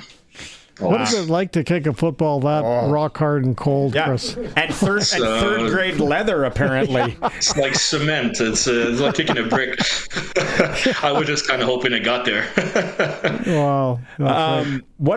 Take us through when you tied the record for longest punt ever kicked in professional football, 108 yards. Yeah, that was kind of Dickey was we were on the left hash. Dickey kind of said, let's go cross field and try to put it over his head cross field. And I'm just kind of thinking, I'm a rookie. We're going cross field into a breeze. Like, I don't know what's going on. We're backed up deep. I'm like, listen, you feel like I can? That's what you want me to do? That's what I'll do. And I believe it was Thigpen that was back there for Hamilton, and he's not someone that you just want to line drive a ball to, right? Because he'll just bring it back the other way. And so I kind of saw him cheating a little bit, and I said, you know what? If I can just get it over his head, then maybe I got a chance here, and maybe we can get something good out of it. And sure enough, it did go over his head, and I guess it kept on going. Legend has it, it's still rolling. So. It's down by Alphenstone. Hey, are you coming to town? You said you were trying to plan to come to a game. I've been trying. I'm trying to get my sister to fly me out there. She's a flight attendant for Air Canada, so I'm trying to get her to fly me out there. I'm doing my best because when we were out there a couple of years ago, it wasn't the best situation, I guess, for our guys. But now it'd be nice to catch a game in front of a full stadium. Yeah, I think you'd look really good, Chris. Hopefully in the Players Alumni Loungers is very nice for the Western Final. You'd fit right in there. Yeah. Well, it'd be great. I'm doing my best. I'll try to get out there. If it's not this week, then if it's for the West Final, I'll try my best to get out there for sure. Right on, Chris. Thanks for taking some time today and enlightening us. Really appreciate it. Let's catch up again. Yeah, for sure. Thanks for having me. Take care, guys. Right on. Former Saskatchewan Rough Rider, Grey Cup champ. Good kicker. Chris Milo. I think all rider fought. That was great you had him on. You saw that tweet. He was a really good guest. 108-yard punt. Yeah. That I kind of remembered it when I started reading, and I was like, oh, yeah. On the new CFL field, you could still do that. Yeah. So there you go. Yeah, you can. We're coming up to the top of the hour. Don's got 4 more minutes. We'll take a break. We'll come back. It is the Sports Cage. We're on the home of the Riders, 620 CKRM. Saskatchewan Rough Riders have signed American kicker Michael Hughes. They also have signed American defensive back Jordan Perryman. Hughes, an all-time leader in field goals percentage at Appalachian State. Perryman dressed in 10 regular season games for the BC Lions in 2024. Roland Milligan Jr. not practicing today for the Riders on the practice field. Major League Baseball tonight. Blue Jay fans excited. Chance to sweep the Yankees in the Bronx. 6:08 first pitch. Shane Bieber against Carlos Rodon. Still delayed in Game 3 of the other AL divisional playoff. Mariners and Tigers. Hockey, NHL started today and currently tie game between the Blackhawks and Panthers at the end of the second. 2-2. Penguins, Rangers later. Avalanche at the Kings. Western Hockey League, Moose Jaw welcomes Swift Current. Vancouver's in Saskatoon. And SJHL, Weyburn and Yorkton. Flin Flon travels into Humboldt. A couple of divisional leaders battling there, and LaRange is in Nipawin. The SportsCage.com poll today. Will the Oilers win the Stanley Cup in the next 3 years? After McDavid signing yesterday, you can vote at SportsCage.com. The sports ticker is for Extreme Hockey and Sport, home of the price match guarantee. And during the month of October, you can win $1,000 back in your purchase, whether it's at Umbrella Marketing or Extreme Hockey and Sport. Visit them. They're local. Shop local. Don, sometimes I forget. Connor Bedard's plays for the... Like, there was so much hype coming out, and then now it's like, oh yeah, Bedard is playing for the Blackhawks, who some people I heard today are thinking will finish dead last, which they have... You mean Chicago? Chicago, yeah. What did I say? No, Chicago. I think that's Chicago what you said, would possible to finish dead last, which would give them the best odds in the draft for a cousin of Connor Bedard, Gavin McKenna. Wouldn't that be something? The two cousins, that'd be a heck of a power play. Well, eventually. Again, though, it's the NHL. We saw with Bedard, right, when he came in, because he was so dominant offensively in the Western Hockey League. Okay, here's a question. When you go back, Western Hockey League, and when you were covering, and then when I go back, I want to know a player that just stood out for you offensively that you were just like, wow. I honestly, Dale Durkach, general manager, is certainly one, without doubt, and just how he scored and so effortlessly, it was amazing to watch. I don't know, Barney, if I've ever seen a better offensive player ever. And I'm pretty old to watch Western Hockey League, and I don't know if I've ever seen anybody more dynamic than Connor Bedard. I really don't. Yeah, he would... Man, and then like the hype after the World Juniors, and then it was packed barns everywhere, and he's coming back, and he was living up to the expectations. The Pats almost won that series. Well, what he has to do is sort of what we saw with Cole Caulfield last year in the playoffs for Montreal. He's smaller than Bedard, but Caulfield was getting back. He was getting knocked around, but he was getting back into his defensive zones, and he was trying to play defense the best he could, difficult. But that's what we have to see from Connor Bedard. We have to see a little more attention to the defensive game. That may cost him an Olympic spot unless he gets his act together in his own zone. Offensively, yes. It's a gimme offensively, but he's got to play a little bit better of a two-way game. And in fact, Maddox Schultz, who what I hear about Maddox Schultz, he's more responsible that way than Connor Bedard was. So Connor has to learn both ways. Yeah, that whole Olympic talk, that is going to heat up. I don't know, when the deadline is and all that, but that is going to be a hot button topic. I'm sure we'll be talking about it a lot here. A player, I loved Mike Modano. Mike Modano is my all-time favorite player. PA Raiders, I remember watching him in the Saskatoon Arena, all that. Yes. But a player, and this is off the board, a Western Hockey League player that I was just starting in broadcasting in Swift Current. I remember he came back from the University of Michigan to the Kootenay Ice, and he was just at another level out there. When I saw him play in Swift, mind you, Mike Comrie. And then I just pulled it up. He came back from Michigan, 37 games, 79 points that 1 year. For a small man, and played in the NHL for a long time. And his dad owned the Brick. Yep. Yeah. Cheap sofas for everybody. No, he was a magician with the puck. You're exactly right. Thanks for spending 2 hours today. Well, just tell Glen Suitor that I knew he was coming on, so I bailed out. No, man. He's probably listening. He's probably already on the feed. Thanks, Don. That's Professor Barney. Don Hewitt joining us for Saskatchewan Lotteries on this Tuesday. Quick break. We'll come back. And we have, start dialing now, 936-6262. Pump Jacks Cathedral Trivia. You're playing for $100 at Pump Jacks today. And the hint is it has to do with Saskatchewan Roughrider kickers. It's a Sports Cage on the home of the Riders, 620 CKRM. Welcome back. Last hour of the show for Saskatchewan Lotteries on this Tuesday. Just myself and Colson now. We're getting ready to play Pump Jacks Cathedral Trivia. 936-6262. You have to call. A chance to win $100 to Pump Jacks Cathedral. 13th and Albert. Kids are allowed till 8. Large selection of local draft, food, and drink specials. Live entertainment every weekend. It will be bumping in there Friday night. Before and after the Rider game, try the dry ribs. Trust me. So 936-6262 if you want to play along with that. We still got some Rider audio coming. Glen Suitor standing by. We will also replay, if you missed it in hour one, interview with Andrew Albers, former Major League pitcher from North Battleford, Saskatchewan, now resides in Saskatoon. We talk about the Blue Jays and Yankees, which go tonight. We talked about it over to the SportsCage or to sportselect.com. Toronto's a pretty decent dog tonight on the pro line.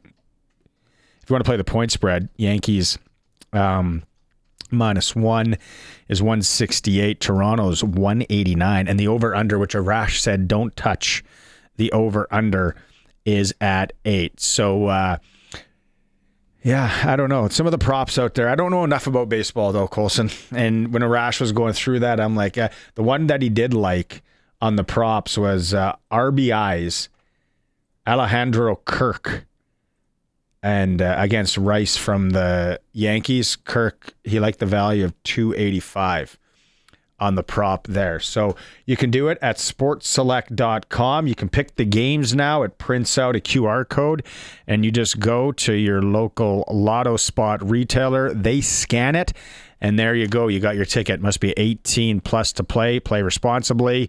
While you're there, look at the future bets. There's some interesting futures on the Stanley Cup, Super Bowl, NBA, NASCAR, everything. Sharky's got to love that NASCAR. So a lot to get to, like I said, but let's get into it with Glen Suitor.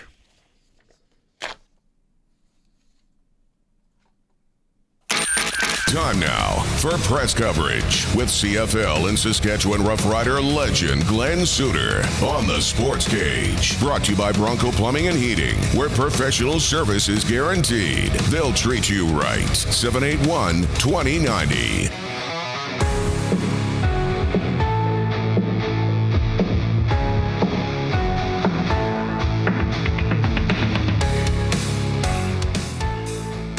I heard you're offended that the professor left without chatting with you, Glenn.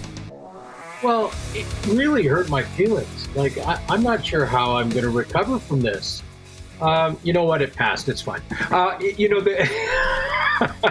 Hey, we got to start, though, Barney. We have to start this discussion with the big signing in Edmonton. I mean, come on. Justin Rankin signs an extension. Best offensive player that the Elks have right now. I mean, let's get into the big signing, because that was the big news in the signing of the contract. No, but just as it's good. As a sports guy, a guy that's been around, commentated a number of different sports, not just football, what a move by McDavid to say, I'm okay with 12.5 whatever, and let's spend the money elsewhere. Yeah, I love it, and I've heard this debate about this is not good for other players and other agents, and agents are going to be mad, and I've said this, no matter if you're making $100,000 or $10 million, if you're playing strictly for the money, you will never get there. Honestly, you'll never get there. It can't be your motivation, because first of all, there'll never be enough. So you're always going to be fighting to get that new, bigger deal. You're going to probably get into some really tough moments, mentally or physically. And either way, you're going to fade away, because it's about the money, and you're getting paid anyway. So your motivation can't be that. So I love that about this signing. I also love that he kind of sent a message to management by going below market value. But what he did more importantly was tell all of his teammates, the core of that group, that we can win. Guys, this group, I believe in you. The best player in the world believes in that locker room. And that's why he did this. There's really no other reason than he believes that this core group can win a cup and he can be a champion.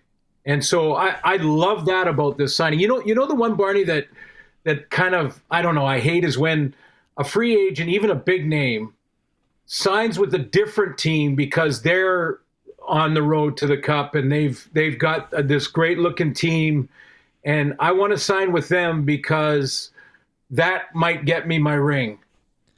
I never have really liked that path. This is the opposite of that. And I think McDavid, I love it. I mean, I always liked him anyway, but this seals the deal. I like him more now. I like when guys go, and they have a chance to chase that championship, and they have a chance to do it, especially when they do it on the cheap. And it's not like, when they're going to grease out as much as they can and this and that. When you just want to go win, which, like we talked about, could happen. Like, Sidney Crosby's won 3, but maybe this year again he goes somewhere. In football, I remember with the Patriots, like Darrelle Revis, came over, signed with the Pats, just wanted to win, and was still a really good player. But to take it a step further, in the CFL, where granted they don't make the huge money that some of these other leagues do, some guys still make some really good money. You got to take care of yourself for after, post football, for sure. Does anything come to mind where you remember a guy maybe taking a little bit of a hometown discount, a little bit less, so the team could be better in the CFL? Yeah, I've seen it a bunch. I really have. In fact, that was my question with regards to Lorenzo Malden. Lorenzo Malden loves Ottawa. He loves the city. His daughter was born there. Mm-hmm. He was, I think, and I haven't asked him directly, but I think he would have taken a hometown discount to sign as a free agent this coming off season. They didn't think that, clearly, because they wanted to get something for him before he became a free agent. But I've seen it many, many times. And again, I like it, especially when it's a big name quarterback. We all have to make a living. And, I never begrudge someone for trying to make a bigger deal or get a bigger contract. Or, look at Kenny Lawler and how he bounced around in Winnipeg and signed the bigger deal, with a different team after leaving a team that had been to the Cup 2 years in a row or whatever it was. And then, the grass isn't always greener. And if your motivation is strictly money, again, I just don't think it's enough. It's just not enough to get that little extra edge you need to be a champion. Okay, we have you Thursday. We'll talk a lot about the Argo game and a chance for the Riders to get that West final here at Mosaic. But let's go back to Ottawa. And I said it, and it's, I think it was the echoing theme on the post-game show as well, is that game felt like a blowout. And it was a 7-point game, and Ottawa hung around. They were playing for their lives, but the way it was going, if you would have put me to sleep at halftime or early third quarter and woke me up the next day, I would have thought the Riders would have won by 20, 30 points. Mm-hmm. Yeah, it did feel like that. And they, self-destructed in a couple of drives and, still trying to regain that chemistry with the starting receiving core. And that's nothing but good news going forward. And with the playoffs right around the corner, that those guys are back. I wouldn't be too concerned with that. Part of the rules in Canadian football lend itself to these type of games where you think the much better team is not blowing this team out. They're hanging around because there's been 3 2-and-outs in a row by the Riders, and all of a sudden Dustin Crum has something going on offense. It's partly due to how the game is timed.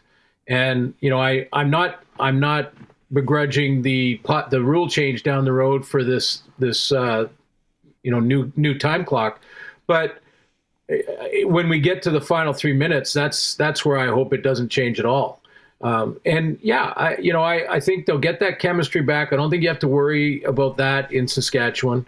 There is still a kicking issue, and I text you, Barney, after I saw the second one.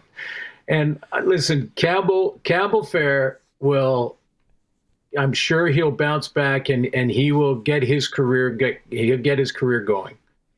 But you know how many times we have said the spotlight or the stage wasn't too big for this player. When the player has a good game as a rookie in his first game or second game, and I often have said it, the stage and the spotlight was not too bright for this guy. He fit in. That's the first thing. Well, that's the opposite for Fair. The spotlight that's an example of not being ready. And that's why the Riders went out and signed another kicker. Yeah.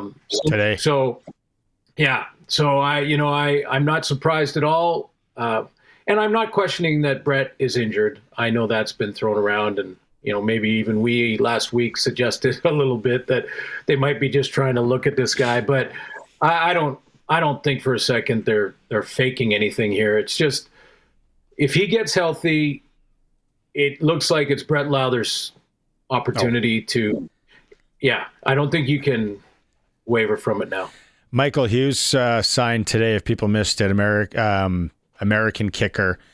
He was the all-time leader in field goal percentage at Appalachian State.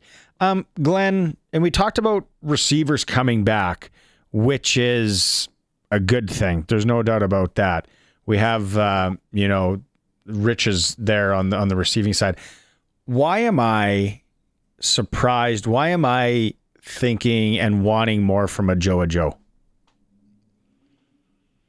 Because we had, I want to say it was 2 games, and I feel the same way. There was 2 games last year. One for sure, I think he was at 180 or something, or 170 in one game, where he was catching a dig route or a crossing route at about 10 yards and straight arming one defender, throwing a DB out of the way. And he started to look a little bit like it was a man playing against boys at times. And I think that's why, with that great enthusiasm that he also brings, and then having a big game like that, and then you say, okay, now the bar's set that high, a Joe can be this guy, so we expect it every time. Now, since he's returned, in fairness to him, I think he's played 3 different positions. And he's got to settle into one of those, whichever, it's good to be versatile, don't get me wrong, but they want to get their spots. Schaefer Baker, Emelis, a Joe, settle into your spots so that the reads. I used to say that when we got too complicated on defense, everybody was thinking back there and we were always a second behind. If we oversimplified it, keep it simple, stupid, right? Yeah. Keep it simple, man. And then we can take the game, we can take our own personal games, like whether it be to distract a receiver like Alan Pitts so that he doesn't think I'm going to be there and then I show up and things like that. You can take your own game to another level when the actual call from the coach is simple. So, I think there's got to be a little bit of that too from Mark Mueller and just sort of say, let's go back to our base stuff and make sure these receivers are in the groove. And once they're in the groove, then we can go back and open the playbook up even more. And they got a couple of regular season games to do that. Defensively, Riders sign American defensive back Jordan Perryman, dressed in 10 games for the BC Lions last year. Bringing in these defensive guys, they're not sitting on their hands. Mind you, there are some injuries. They got to do that. The positives of the Riders getting out there and bringing in some of these guys that have played in the league or guys with NFL pedigree. It is, late in the season, but they are making these because the writing's on the wall. This is the year. There is the chance to hoist the Grey Cup. Yeah, I mean, they take care of business, and they're playing against a third-string quarterback this weekend, and they take care of business there. They're first place in the bye to the final, one game away from going to the Cup. So absolutely take care of that. I mean, all it takes for Corey Mace is to go back, get the video from the Montreal game when McLeod Bethel-Thompson made two young corners look like that the spotlight was too big for them. And now one of them in Sapp has played better over the last couple of games, but this is why you make sure you have the depth you need and bring them in now so that there's 2 or 3 weeks before that playoff game where they can get the playbook down and get comfortable as you can in 2 or 3 weeks. But yeah, no, that you got to do it. You got to do it in any position where you feel. And Tavon Campbell's has been missed. He has been missed in a big way. Unbelievable. Yeah, and Sales banged up, Milligan banged up. Very interested to what happens on Friday, and I said this earlier. Probably going to find out more tomorrow.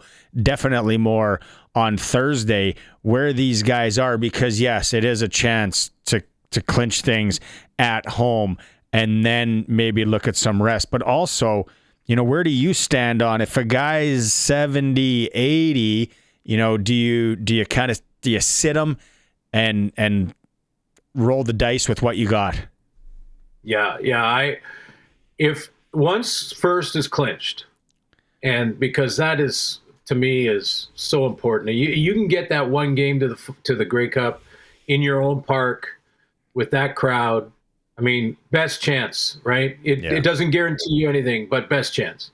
So that's important. What you get when that is locked up, I've always said, especially with quarterbacks, I would rather them be rusty for a drive or two in the playoff game than have Trevor Harris follow through on a throw, hit his passing arm thumb on a helmet, and have a sprained thumb where he can't grip the ball in the playoffs. I've seen it way too many times. So what you also do is, as a coach, Barney, is you don't drop your expectation.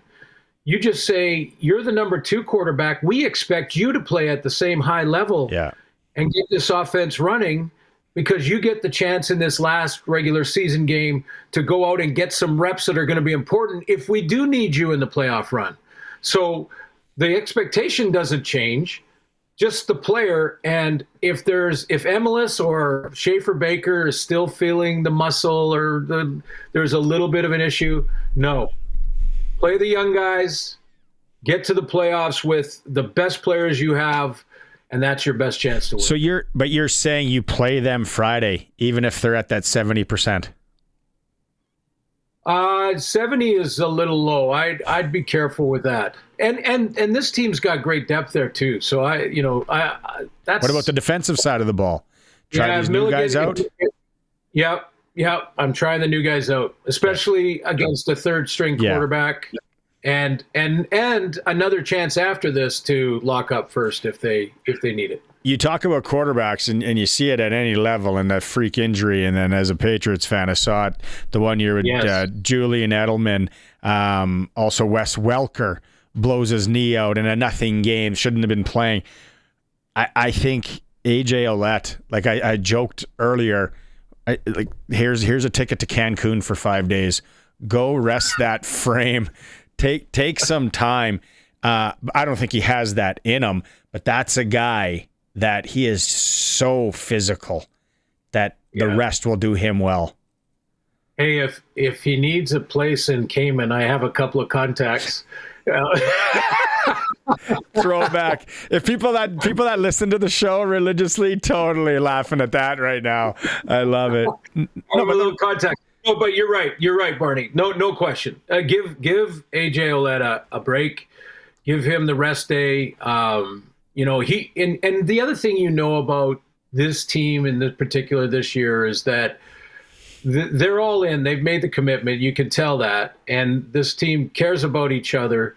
So he's going to mentally be there. Like he's going to watch the game from the sideline if you rest him, and mentally go through every rep as if he was in the game, like you wouldn't practice when your second team's in. So a guy like that, I'm resting. I'm resting Trevor. If there's one receiver that is at 70, resting him. You can't go too deep into it because the rosters are limited. I mean, they're not NFL rosters, so they're a little bit smaller. But you rest the guys that for sure your quarterback. But the way that AJ plays, I'm with you, Barney. I'd rest him too. Little bit of a statement game, maybe again a statement game from BC last week at home against Calgary. Well, I think the question now is, are the Lions the best team in the league? Mm-hmm. I said 3 weeks ago that if the Lions defense can improve by 20%, even 15%, if they can improve by that much, this team is a contender. I said it on the air about 3 or 4 weeks ago when Nathan Rourke was putting 350 to 400 on the board and 4 touchdown drives a game and rushing for 2 or 3 in those games. And I think over the last 3 weeks, the defense has improved by at least 20%. In fact, if you just take Matthew Betts' performance over the last few games, it's by more than 20%. So, plays like you're seeing on the stream right now from Carter, if that defense is playing at the level they're at over the last game and a half, and the arrow continues to go up in that regard, then is this team better than Montreal? Is it better, the best team in the league right now? Yeah, and I don't know. I've been grappling with that in my own brain to be like, where are they? And then they have Edmonton at home next Friday because they're on a bye, and then coming here on October 25th, where it could be rest the starters day for both teams. It might be. It very well might be. If they can beat Edmonton, and who does Edmonton have this week? Edmonton, just checking here. Edmonton I know plays Winnipeg. Yeah, they're in Winnipeg, and Winnipeg has got a roll on a bit of a roll now. So, or at least Zach played well last week. So Hold on that. Chikai. Yeah, I'll just give it to Zach on that. But honestly, right now the way Nathan is playing, and that offense with James Butler and the balance they have, I don't know that there's a better team in the league. I mean, maybe Montreal with Davis Alexander. But healthy riders all day long. Healthy riders all day long. Their record says they're the best. There's no question. But I think you can make an argument for the Lions right now. They're just their defense wasn't pulling their weight. That was the problem in BC. Jeffrey on the YouTube chat, Western Prairie Land Rentals text, and he says Riders owe their 2013 Grey Cup to the Stamps, losing 3 starters and a meaningless final game in BC. Huff refused to sit starters. I don't get it, man. I honestly, it's so true. Like I don't get it. If you can't improve or won't drop in the playoff picture, then those guys, their key guys, have got to sit, especially your quarterback. And it doesn't have to be a major, injury like a blown out knee or anything. It could just be a finger or something that bugs him in the playoffs, and then you don't have him at 100%. Mark Trestman, not only would he not play Anthony Calvillo in games that didn't matter, he wouldn't even dress him. So he didn't want to ever be tempted with Calvillo with his gear on to throw him out there because you're down by a score and there's only a quarter to go or whatever. Yeah, he didn't want to be tempted, so he said, "You're in street clothes." Puerto Vallarta. Call us in a week. Call us and when did the Chargers start out of Regina? Okay, we'll catch up on Thursday. You watching baseball tonight? You know what? I will. Yeah, baseball's tough. I'll have it on behind me. Let's put it that way. I'm going to have it on I'll be looking, looking through the screen. Throwing scraps of bacon out to try and lure Bob out of the bush. Oh, Barney, really quickly. Face to face with Bob in the trail with my dog last night. What? Face to face. Yes. And did you tell him that he's famous in Saskatchewan on a sports show? Yes. I was backing up slowly, and as soon as I looked like I was a little bit out of his eye line, I turned the dog and we sprinted. And I know you're not supposed to run from a bear, so I made sure we were behind the bush before we started running. Luckily, you didn't blow an Achilles or anything. Well, you're right. And he was in the kids' playground. We're not far from an elementary school. He was walking through the kids' jungle gym when I saw him, and I was like, "Oh boy, back up." Maximus, we're backing up. We're going to go over here. Look at the treats. Here's some treats. Let's go, baby. Yeah. Right on. Well, you keep your head on a swivel when you're out for your walks. I want to see those eyeballs on Thursday when we do this again. You got it, Barney. See you later. Press coverage with Glen Suitor for Bronco Plumbing and Heating, where professional service is guaranteed if your furnace is on the fritz.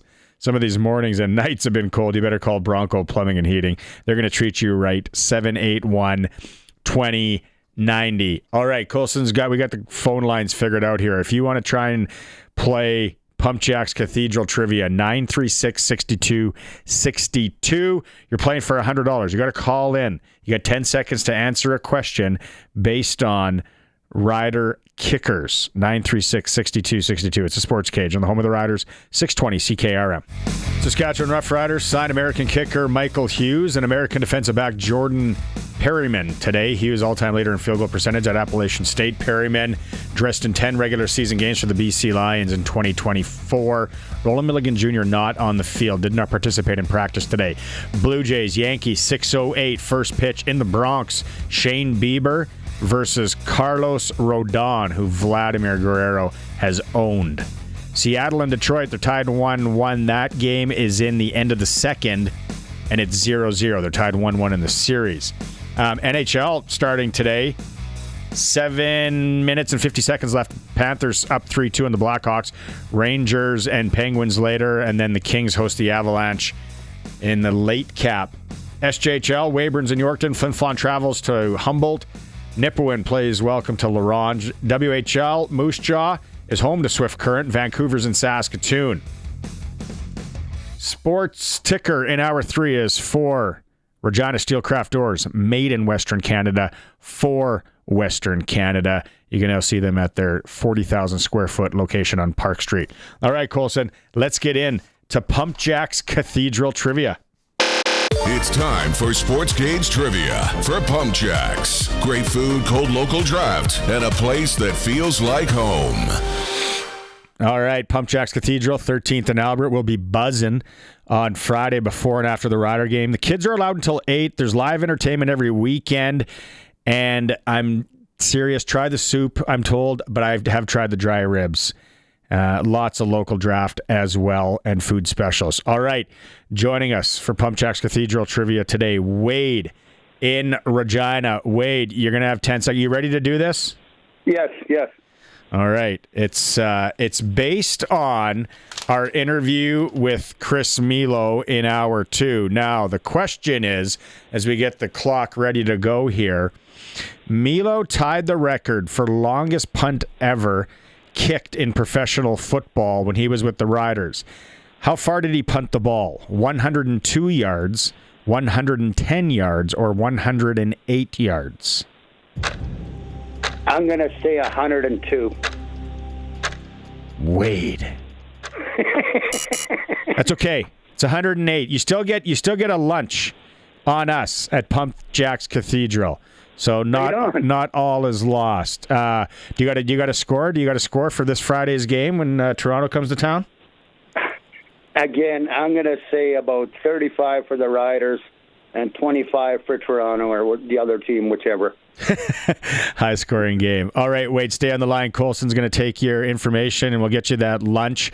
Thanks for playing Pump Jacks Cathedral Trivia next week. That means we play for $150. You got to call in. You got to be like Wade. It was 108 yards that Chris Milo kicked it. If you missed that interview, if you missed any of the show, hour 1, hour 2, go back and listen to it in podcast form. It's all there wherever you listen to podcasts. There's still a few minutes here to play SaskTel Pick the Score. What's the score? Friday night, Argos Riders. Can you be like Wade, maybe picking a higher score? Kickoff 7 p.m. You got a chance to win tickets. Colson has them in his hands right now, and also a chance to win a $200 SaskTel gift card. It is the Sports Cage, streaming at sportscage.com.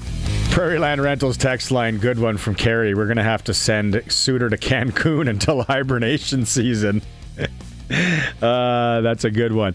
If you missed it in hour 1, we're going to have the Andrew Albers, former Major League pitcher, interview coming up after the break. He talks about the Blue Jays and Yankees in the series and what's going to happen tonight. But before that, we mentioned in hour 1 that Sheldrick Redwine was taking reps at halfback and cornerback for the Riders today. Dave Thomas had a sit-down with New Rider. Sheldrick, you haven't been in Saskatchewan that long. Your impressions so far of the Canadian Football League and the province of Saskatchewan? Man, it's beautiful, nature. That's my type of vibe, football. It's a football town, great fan base, so I love it. How has becoming acclimatized to the Canadian Football League game been for you? It's a learning curve, but over time, just through reps and repetition, it slows down a little bit, so I'm getting used to it. Is playing defensive back up in Canada the same as in the National Football League or down south, or is there some nuances you've had to discover? It's nuances, definitely nuances, just the field being wider, longer, the end zone, so in the red zone, it's not more quick routes, you still have a longer progression route that you can have in the red zone, but, that's it. What was the waggle like the first experience you had with the receiver getting a 5-yard head start on you? It was interesting, but I love the game, so just having that, it's a difference, a nuance, there's something to be able to, get used to just, be patient, it feels like he's coming fast, but at the end of the day, all the routes still progress. How they do as routes. Sorry, you've been working inside and outside. Is there a difference? Is there anything that's easier about either one of those positions at halfback or corner? Easier, not really. At the end of the day, it's all football, and it's all just communication with the guys that you're on the field with, so it's different. It's definitely different, from the corner perspective, you have a halfback and a free safety, so it's like extra help almost. And so what has it been like now just being thrown into the lineup? You have an experience in Ottawa last week with guys going down around you? Yeah, it's good. I'm a football player, so my goal is it don't matter if this is my first game or my 100th game, when I get out there, I expect to produce and be able to help the team get a win. Antoine Brooks Jr. had that pick six. You had a pretty good seat to see that going down in front of you. After he got back to the sideline, did you say, though, that's not a big deal, I've intercepted Ben Roethlisberger? Nah, I definitely didn't say that. Every time you get your hands on the ball, it's a beautiful opportunity, so I had a first-class seat to that. When I seen it, I seen him catch it and stumbled a little bit, and then when I seen him catch his balance, I knew he was going from there. He talked a lot about the communication with his teammates as being a big part of that play. How much communication have you received, and how much can you help out? Now, we receive a lot of communication. One thing I can say, this defensive back group will do an excellent job of communicating, and that play actually was something that, from that side, the corner, the halfback, and him, from earlier in the week, they were saying, when we seen this, we're going to go to this, we're going to go to this, we're going to go to this. And when it happened, pick six. You have to understand, I'm a radio guy, but by my count, 7 different pro teams since you turned pro. What is it like trying to learn all those different systems and different stops along the way?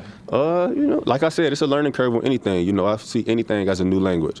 If I wanted to hop into you guys' field, it'd be a whole another language that you guys know that I don't necessarily know. So just each stop, I just compartmentalize everything. Football essentially is a universal language, so every stop, cover 3 is going to be cover 3, cover 2 is going to be cover 2. It's just different terminologies necessarily, so it's really just learning the different languages of each team that you go to. And you've got Toronto coming in this week against a quarterback that doesn't have a lot of recent film on him. Does that make your job of preparing harder? Not really. At the end of the day, it's just preparation and being where you're designed to be, when the play comes. What is it like to get an interception in the National Football League? What is it? It's good. It feels good. How I feel like as a football player, I've been doing this since I was 4 years old. It's week to week. You have a good week on the Sundays or the Saturdays. You feel good, but you got to go. So keep going.